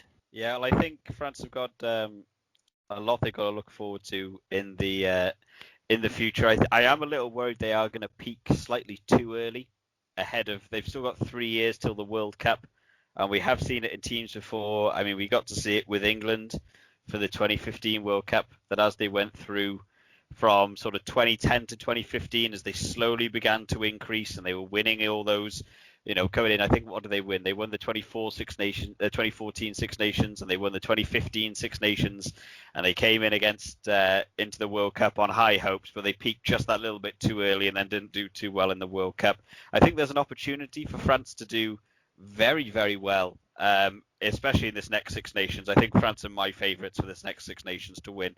But in terms of players standing out, obviously France didn't get to have those main teams play. I mean, they demolished Scotland realistically with their set teams. But in terms of their B team, who were the players that stood out on that B team for you guys? I'd say Sekou Makalu, I believe it's pronounced. I thought he was really good. Yeah, Makalau. I don't know. I Makalau or something. 100%. Yeah, I thought he was really good. I think he was, again, effort by him. Giant of a man, really made himself a nuisance. Had an unfortunate incident in the final game, which was disappointing. But I thought he came in quite strongly. He had his knock on that wasn't a knock on that decided the game for France, unfortunately. Yeah, classic. In that sudden death. But yeah, there's a couple of people who I wouldn't be surprised. I think Dulan is a superb fullback. He was my fullback of the tournament throughout this going through. I think he's astonishingly good. I know Bouthier, that normally plays for France in that fullback position, is good, but I think Dulan was just everywhere in a team of nobodies trying to make their way in the international scene.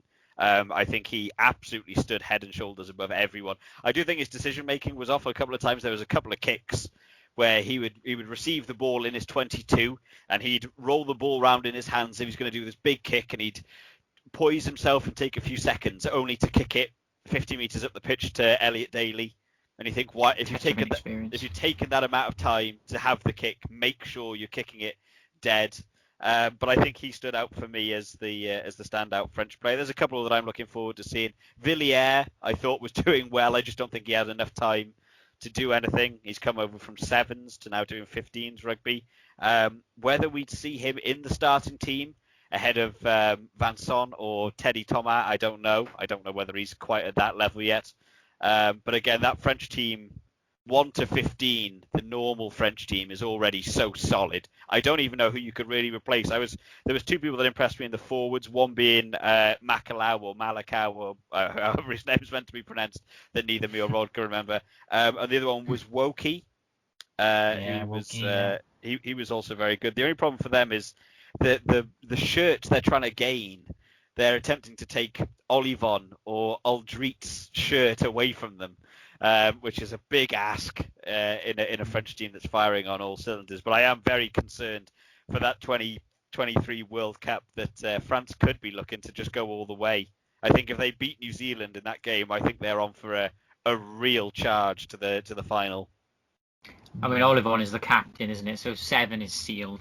Yeah. I think there's no way you can take that position from him. And I agree with you. To be honest with you, I'm not sure what to add to that. To be honest with you, it's Yeah, I just want to really say, Teddy Thomas and Vakatawa.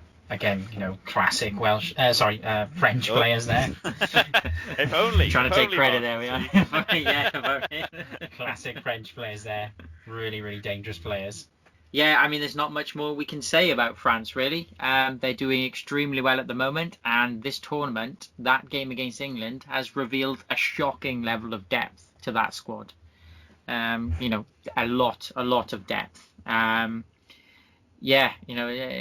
the Northern Hemisphere, do we think they feel a little bit like New Zealand, where they replace the world player with the second best player when they need to bring in some subs? Well, it's a difficult thing now because again, this is an area of rugby I don't know a lot about. I only get to see a little bit of that. So if you go and look at the under 18s and the under 20s rugby, is where these lads are coming from, and I don't know how much you two know about that sort of area of rugby. I've seen a couple of under 18s games and I've seen a couple of under 20 or under 21s games. So the French team that basically came out against England, I believe, won in a grand slam like the under 21s Six Nations this year or last year. I can't. Don't quote me on any of this. This is all things I've read and seen. Purposes of trying to make a different video entirely. So they are actually a cohesive team. They aren't a bunch of new boys put together, and it shows to me that the French lower level rugby is vastly improving. And if you look at Welsh club level, I don't know how. I think the Welsh under 18s are not doing very well at all. I think the Welsh under 20s area is doing okay, but by no means are they up and away. It seems to me France have had a rocky 5 years of being brilliant and then being terrible and elbowing people in the face in a World Cup, getting red carded.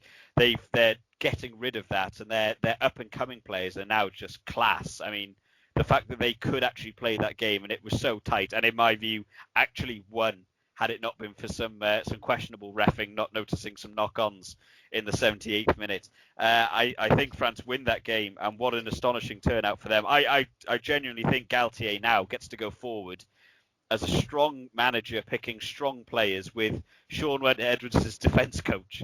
That France team is now a 50-man squad, which you can pretty much pick any of them.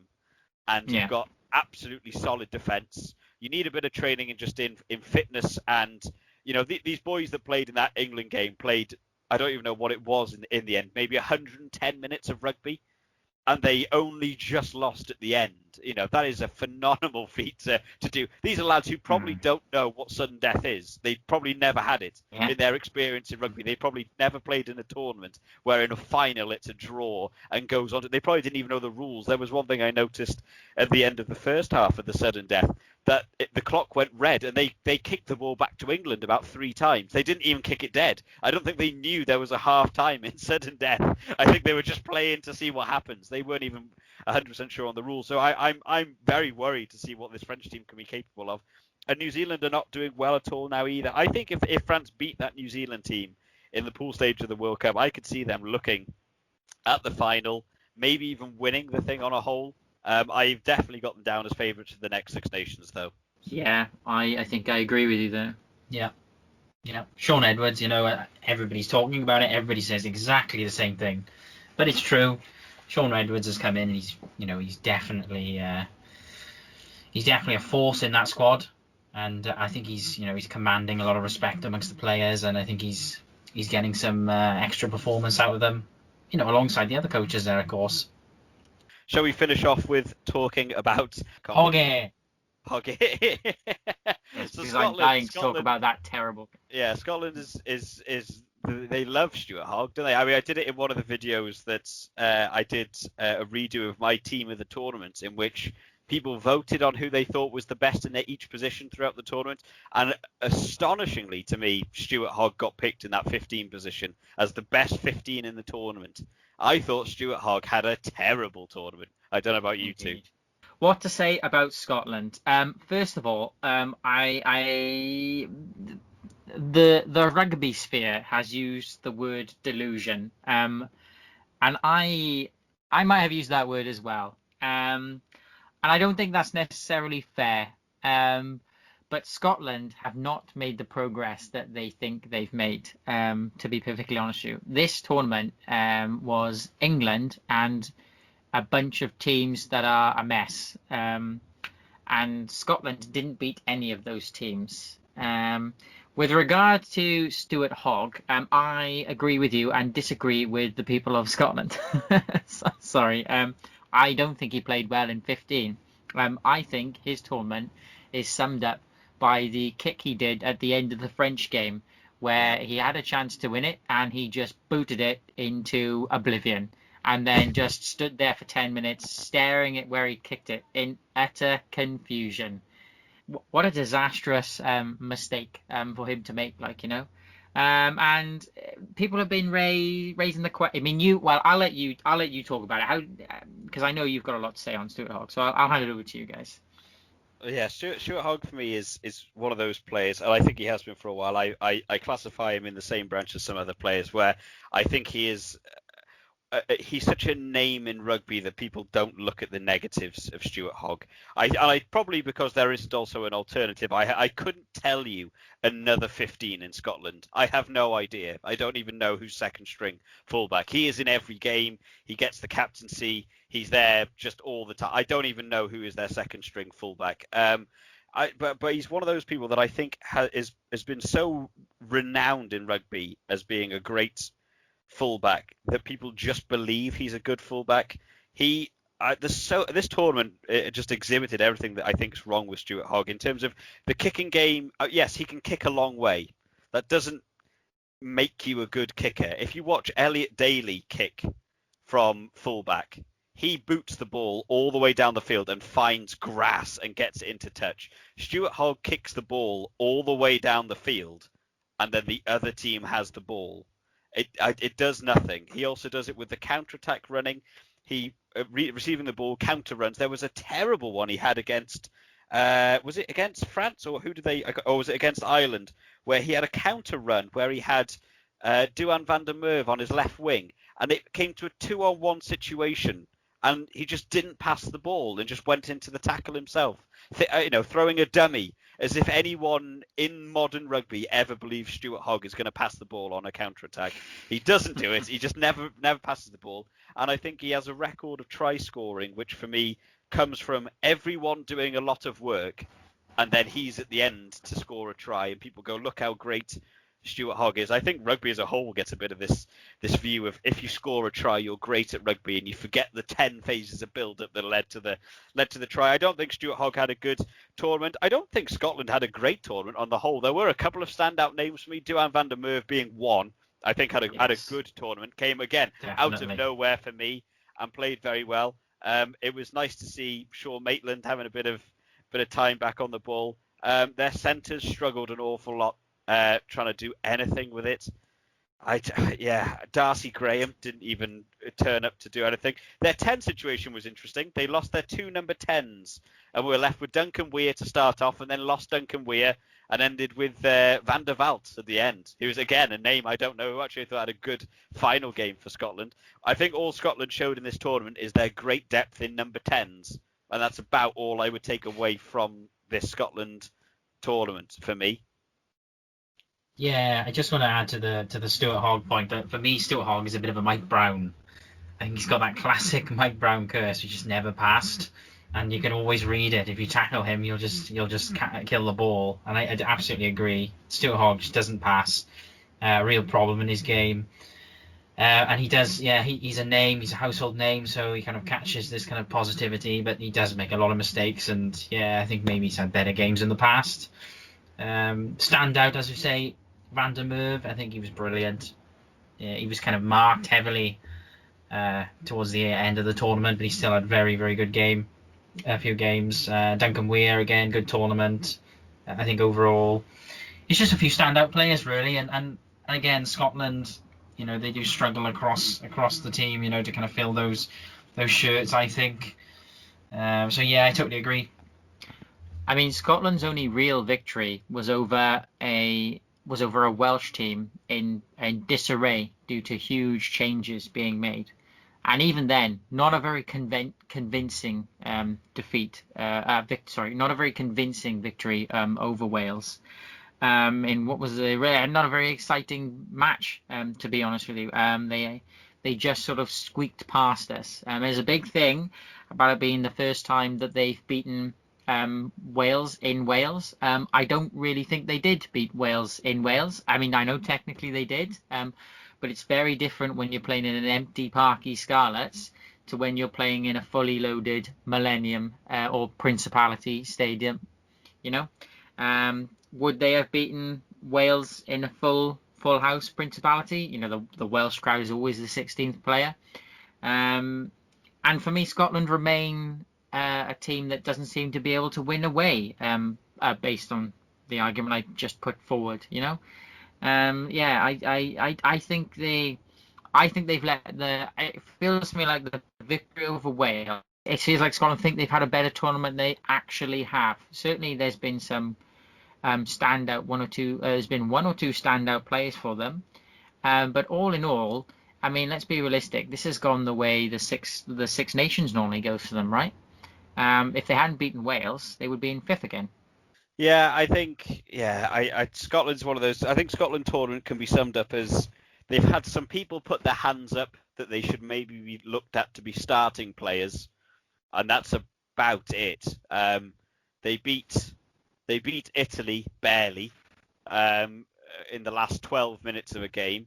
They lost every other game, and then they beat Fiji 28-0 by COVID, and that was their tournament. And they have had Duhan van der Merwe stand out. They've had Duncan Weir prove he does deserve that 10 shirt when you don't have Adam Hastings or Finn Russell in the world. I think Van der Vaart actually might have a bit of a future for Scotland at that number 10 shirt. He seems very young, so he might be able to get a couple of years in after some other 10s have finally moved out the way for him. Ali Price was Ali Price doing what he does. But yeah, I really don't think the depth is in that Scotland squad to be anything phenomenal. They're getting more consistent is the thing. They're getting consistently closer to winning. They are on an upward curve. It's just taking an awful long time to get there for them, unfortunately. They still don't seem to have this ability to beat Ireland. I don't actually remember off the top of my head the last time I saw them beat Ireland. It will have been a little while ago before that's happened. And again, they've got them in the World Cup again coming up. I don't know if I see them beating that. And they have good players, but for some reason they don't seem to be able to take it to the next gear. We know how good Hamish Watson is. We know how good Jamie Ritchie is. We know how good your Finn Russell, and I think they would really need to try and look at what isn't quite clicking in that team. For me, Scotland they're the most average player. If you think of like buying a Mario Kart game, if you looked at all the stats, there are some teams that are like full in some stats and like nothing in the others. And Scotland are the Mario of those games. They are in the middle for everything. They are average in attack, 3 out of defense, 5 for everything. Yeah, in everything. That is, they are great. They have like Handling. Average players, average attack, average defense, average game plan, average kicking, and that's like it's not bad and it's not great. That is Scotland. Unfortunately, they're in their own little limbo, trying to work out how to get out of those zones. And and they've got to take little wins when you can beat a downtrodden Wales team. You have to take those wins. That's the one thing Italy aren't doing. Italy aren't beating that Wales team. They aren't beating that C-class France team, which is what separates Scotland and Italy currently. Is when Scotland are given the opportunities, they are taking them. I would like to see Scotland play some real high-tier nation. I would love to see a Scotland-New Zealand game just to give them a benchmark to see where you are in this game. Yeah. And I don't think you can look at playing downtrodden teams. I mean, I know they beat France. That's again, it's these things that throw into question. There is an answer to these things. Scotland haven't played well this year. Well, they beat France. Like, yes, they did beat France, but that's their one. They have one good game in a year, and At home in Edinburgh. Yeah, and that's the counter argument. You go, well, they beat Wales. Well, they beat a nothing Wales. Wales were nowhere. They have an 8 losing streak or whatever it was, or a 6 losing streak, a B-class team not playing at their home stadium, and you go there and win, and you didn't even win convincingly. It was a win which we saw coming, and we just expected it was going to happen because Wales were in such bad form, and they are taking the victories when they can get them, but to not beat any of the other teams has to be looked at as a negative. I think they blanket over their team a little bit with just how good they are, and we all got to see it. I mean, we all had a chat after the France-Scotland game, after Stuart Hogg had his post-game commentary with the commentary team, and he said, "Oh yeah, we think we were in that all the way. We could have won." And all three of us were like, we don't think at any point in that game any of us thought Scotland were going to win that game. I think there is a bit of delusion in how well they're doing currently, and hopefully that we can see them improve, because they can be capable of very good things. We got to see that England-Scotland game where they came back in Twickenham and nearly won the game. They do have these moments of magic, but currently they aren't. They are the most consistent team and the least consistent at being able to win currently, is how I would probably sum them up. 5 Nations champions. Yes, they are. They're still holding that 5 Nations championship. Have we gone through all the teams now? Is that all the teams I done? think so. I haven't missed off special 14th team. One last thought for you guys on Scotland, just quickly to finish it off for them. Do you think Scotland would have beaten Fiji? I think no. No, I'd agree. I think Scotland like strive to have teams collapse under them, and I think having a team like Fiji that is so aggressive, I just think they'd slowly get pushed about. I think the first half they could win. I could win the first half, and I just think Fiji would just be relentless in wanting that. Especially had that have been Fiji's only game, I think would have been fun.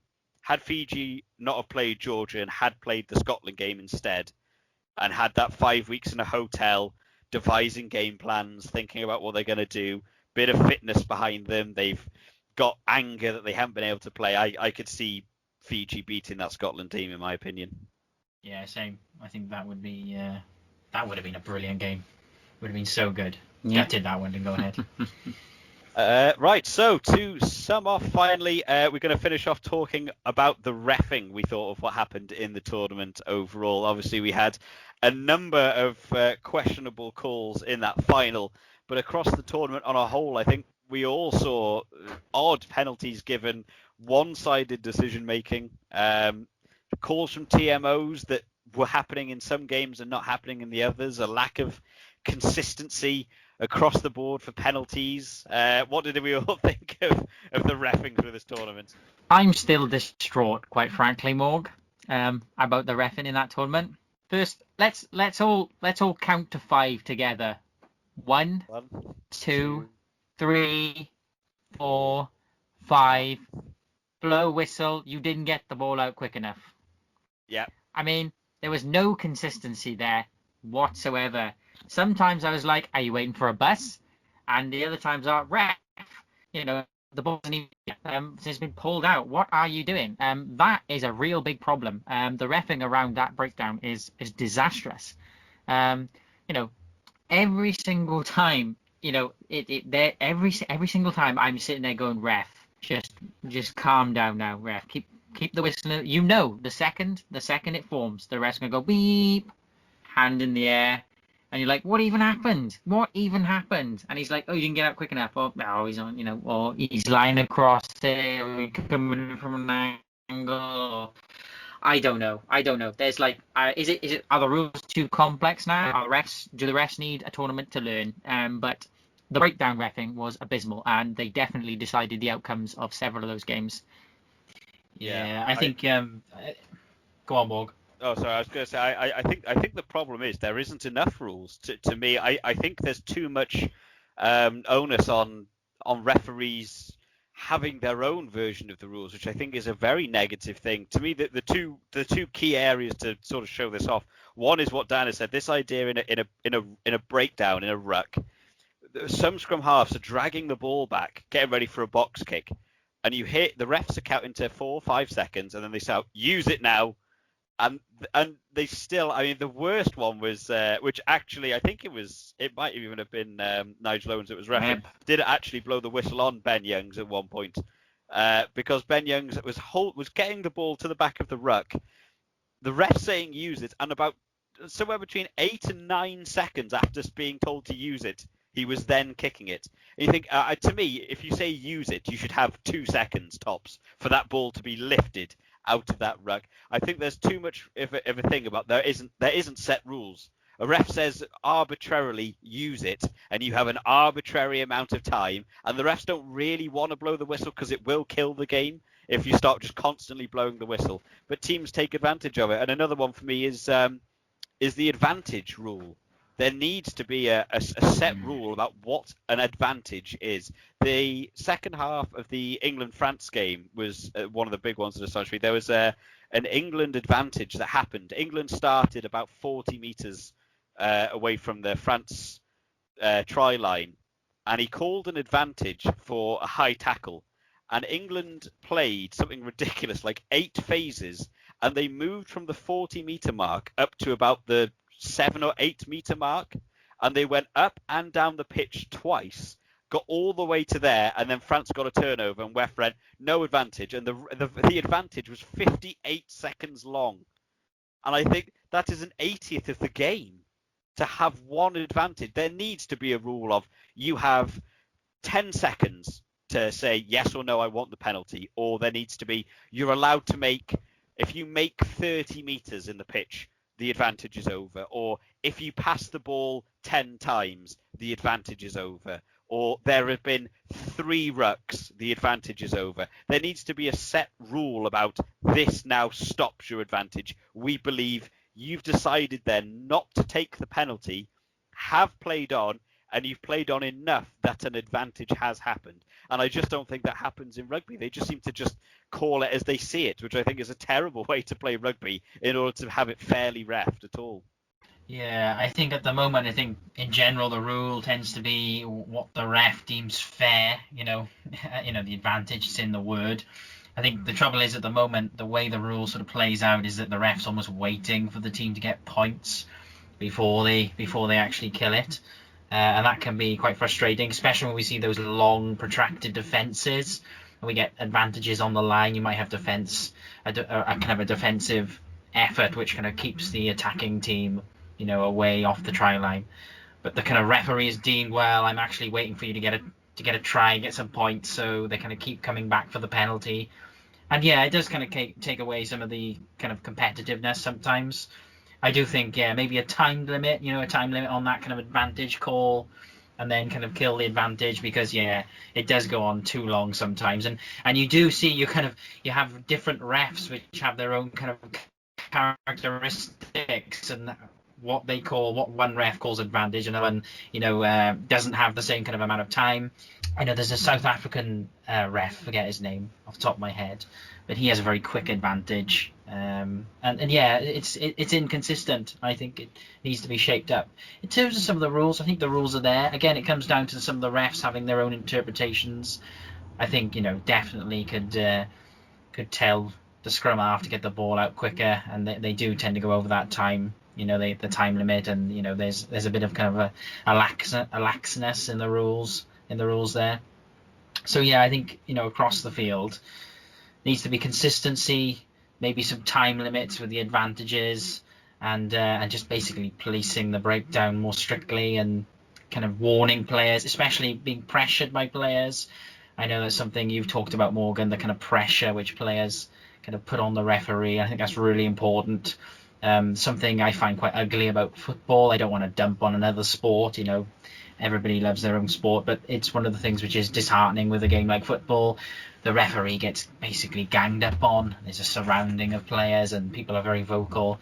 And I don't want to see that, really. I don't want to see that in rugby. For me, the referee's the official. There's a huge responsibility there. that's why they've got backup in the assistant and TMO referees. But I do think that that's an area which can be improved as well. The referee needs to have the respect of the players, and we need to have consistent rules and and policing of the game. I think if a player turns to a ref and starts shouting, "Oh, ref, it's out," I think that player should automatically get a yellow. I think so. I don't think players should be haranguing the refs into if you said it best, Morg, didn't you? What did you say to me? You said, go on, you say it.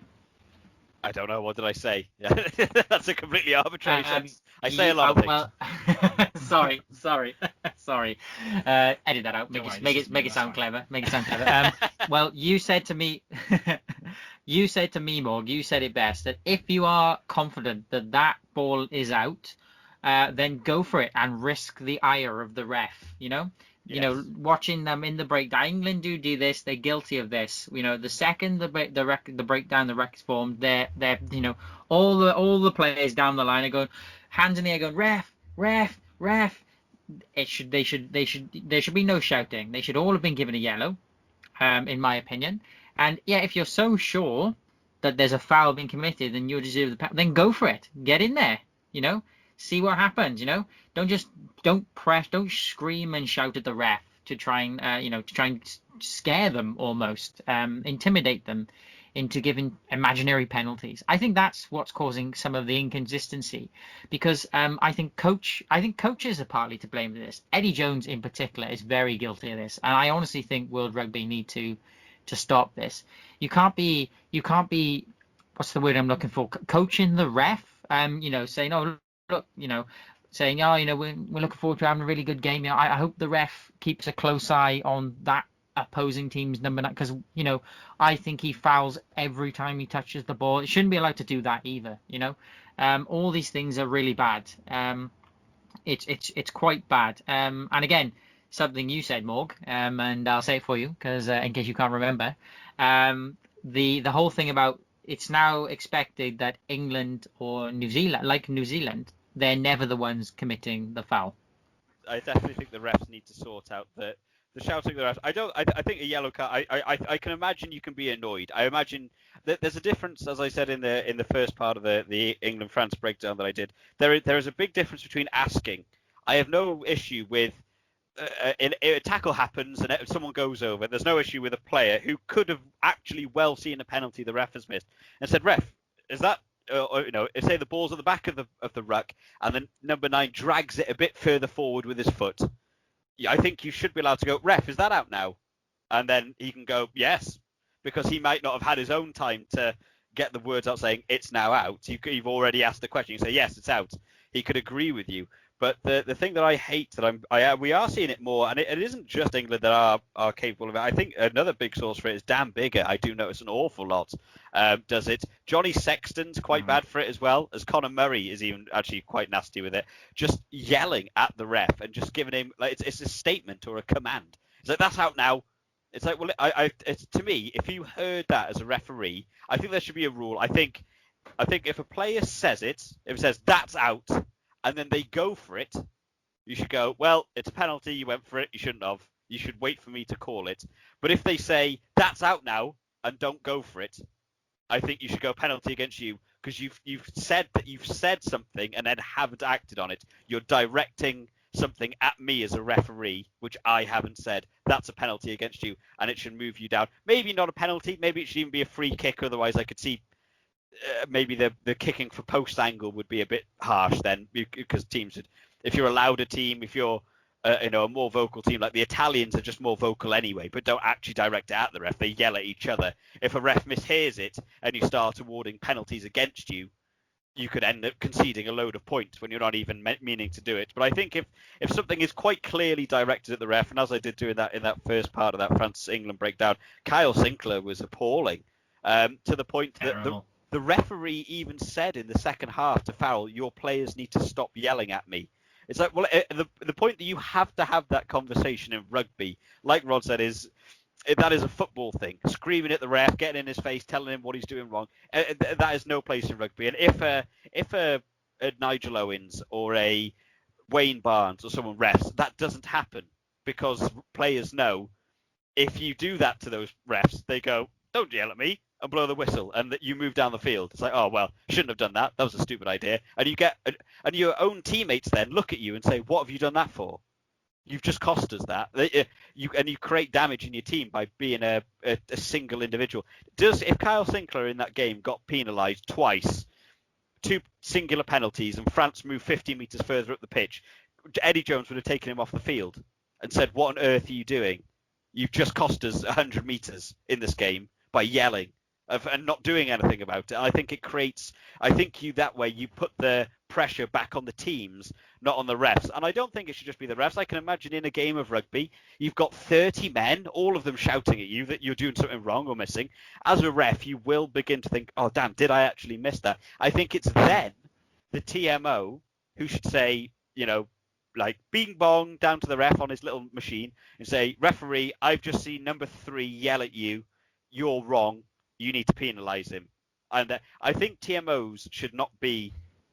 TMOs are just classed as this 4th official. I think TMOs should actually be used in a way that is the opposite of a referee. I think they should point out the mistakes that the referee is making. And then if the referee asks the TMO to look at something, they find it for them. I think should be the way it should go. I think a ref should say, ref, you've missed this penalty. Bang. Go and award it. And I think they should almost overrule a referee. They have computers and frame-by-frame monitors and different camera angles. They can see everything. Why are they not almost in charge of the referee at that point? Netflix as well. I mean, speaking of TMOs, based on what you said, do they have that technology? Because it feels like everyone in Wales and England saw Dan Bigger get taken out in the air. And the ref goes, no, it's fine. And the TMO goes, yeah, I didn't see anything wrong with that. Other than Dan Bigger doing like somersaults before he face plants to the floor. Well, I mean, they get screwed, don't they, with the tries. Every single try that gets scored, it feels like. Especially, again, another thing you notice with home teams. When their team is playing at home and a try is scored, they check everything literally frame by frame, looking for if the player dropped the ball an inch off the ground. And it's like, car insurance out, and they do all these checks and stuff. And I just think if you can check so heavily a try, and it does annoy me when they have tries that go back. If someone scores a try and it's a brilliant try, and they go back 4 or 5 phases, 2 or 3 rucks ago, and they go, oh, in this ruck, a player puts his boot in and touches the ball, and then that leads to the next ruck, that leads to the next ruck, that leads to the next ruck, that leads to an interception try. You go, oh, hang on, that's got nothing to do with the try. You've just found a penalty from 30 seconds ago, and I think home teams have a real advantage in, for some reason, TMOs wanting to find a reason that a try scored against the home team shouldn't count. But I don't understand. The problem was that there was one of the big things that I'll be saying in the part 2 of my England-France video. The problem with referees when they get to blow a whistle immediately. If you look at the sudden death part 2, the second half of the sudden death game, when Malakau has that knock-on that isn't a knock-on, the referee immediately blows the whistle, meaning it's a scrum to England. And there was a bit of ominous about people saying, oh, well, Ben Whitehouse should then have rung down and said, oh, there wasn't a knock-on. But it doesn't actually change anything, because the rule is if the referee or the TMO checks and says, oh, there was no knock-on, and the ref stopped the game accidentally for the wrong call, the normal sanction for that is it's a scrum to the team that then had the ball, which at the time was also England. So whether it was a knock-on or not, it's an England scrum. So the problem with having refs blow a whistle immediately when they're not really sure, and the referee was so far away, you couldn't see that was a knock-on or not. It looked, I can absolutely understand why you think that could be a knock-on, but there's no reason why a referee can't say to a TMO, can you check that for me while we let the game play on? And the TMO can say, we had a look, it wasn't a knock-on. You go, cool, we'll carry on as we are. And it changes the outcome of the game, and we got to see it the most in that second half because England won the game. That knock-on that wasn't a knock-on was an England scrum that let England clear their lines because they got a penalty from the scrum, which was always going to happen, led to an England line-out. England went through 4 phases, kicked the ball over the top and then trapped the man on his own and got the turnover and got the penalty. The wrong decision from the ref by just blowing a whistle without using a TMO effectively one-sidedly handed the game to a team. And it really needs to be looked at how important a TMO's job is and how underutilized they are. And when they are utilized, it's almost for like the wrong reasons. I hate this idea that a team scores a try and they just use the TMO to check whether a try is legal or not. But you can't look at who dragged down a maul. When was the last time a TMO ever said, TMO, can you just check who brought down the maul so I can penalise that one player? They never do that. They just blow the penalty and say, maul dragged down. End of. Yeah, I don't think I've ever seen them do it. They never check it. Why not check it? You have 4 computers, and a TMO is not just a man in front of a laptop. He is a man in a room with 3 other people next to him, all giving him different camera angles of the same thing, and none of them notice these things. I don't know. There were so many reffing issues in this tournament, and it wasn't just in favour of England. There was teams that we watched it in the was it the Wales Italy game? There was some terrible calls as well. In the in the Ireland Georgia game, as I've ranted and raved about to you two in our own time with the Hugo Keenan try being allowed, and then the McCloskey try getting forward, which both passes were forward by the exact same amount, and the refs only found one of them to be forward. And you think paint skills. Yeah, the best bit of paint analysis I've ever seen. But it is. I just think it's a genuine issue in World Rugby. But it only happens in the Northern Hemisphere. I don't see any of these things when I watch the Tri-Nations. The refs are brilliant in the Southern Hemisphere. So I think it just needs to be looked at a little more in the Northern Hemisphere to me. Yeah, I think it's frustrated going back to that Wales v England the first half. England go into the second half ahead, and it's due to the basically a try which should have been stopped due to the high tackle on Dan Biggar. And I heard someone said somewhere that maybe it's a bit of kind of the boy who cries wolf. Dan Biggar always calling for everything, and that's why I went against him. But I disagree with that, because it's not really, that shouldn't affect anything. It should be the officials are the ones who police the game, who ref the game, not the players. And whether a player is very vocal or not, that shouldn't factor into a penalty being caught. So yeah, it's been frustrating. I think we've seen it loads of times. It's an extremely difficult job. These referees, they're very professional. They do a great job. Realistically, I know we're slamming them now, but it's an incredibly difficult job, and they get most of the calls right. That's my opinion anyway. It's just these kind of crucial games where they're particularly kind of divisive and kind of leave kind of a bit of a bitter taste in your mouth, especially if you're the team that's kind of lost, and that's what their job is. That's why we have the technology to try and stamp that out. You should be able to walk away satisfied, even as the losing team, that everything was fair. And I'm going to say, like I say, I'm going to defend the refs and say for the most part it's a good job.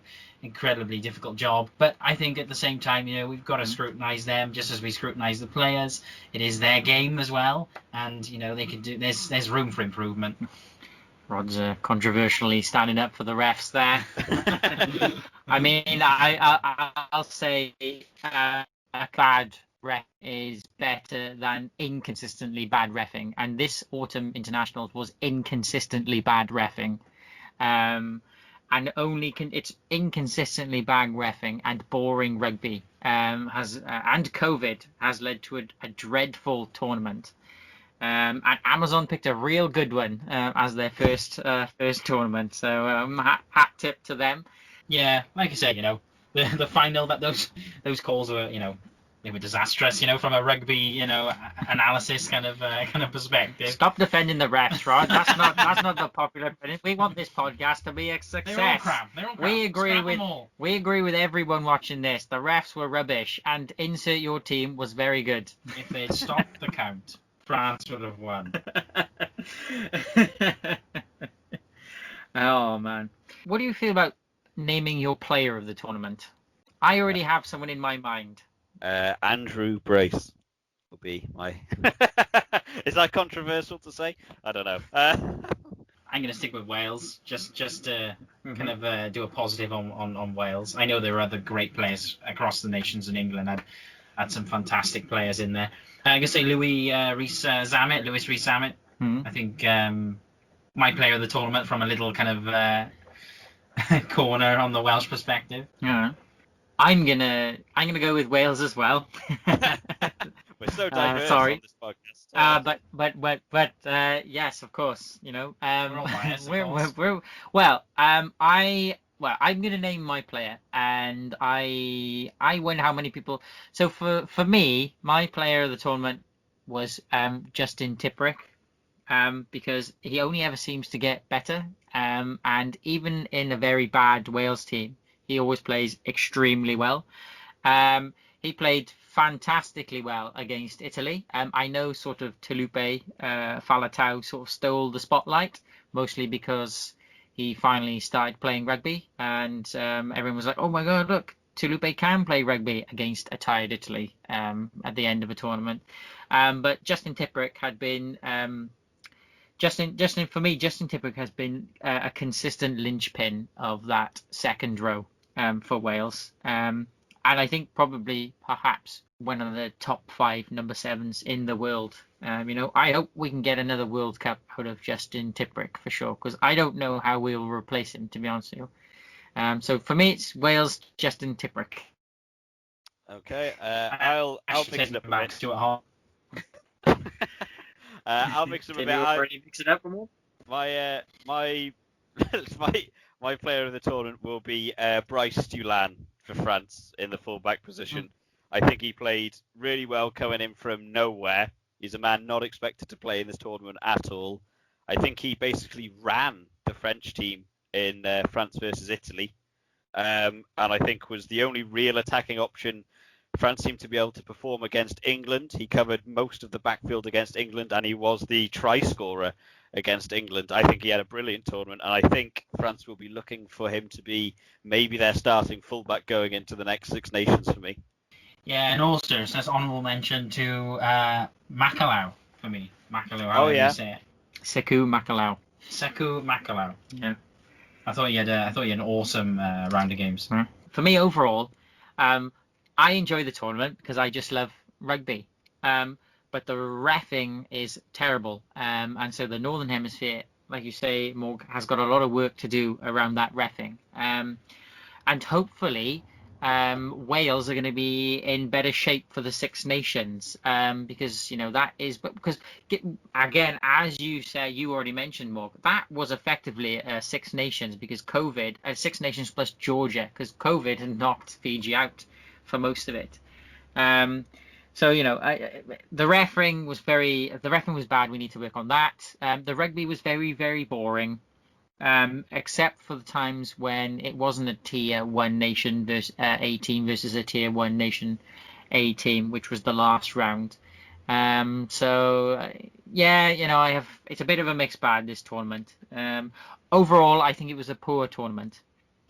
Yeah, it was just nice to get some rugby. That was always going to be a positive with little effort. Does the Bezos Cup come back? I don't know. Generally some good games.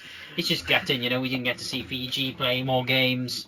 As I say, and as Dan has just said, COVID, annoying and things like that. But reffing, like I say, it does leave a bit of a sour taste in your mouth.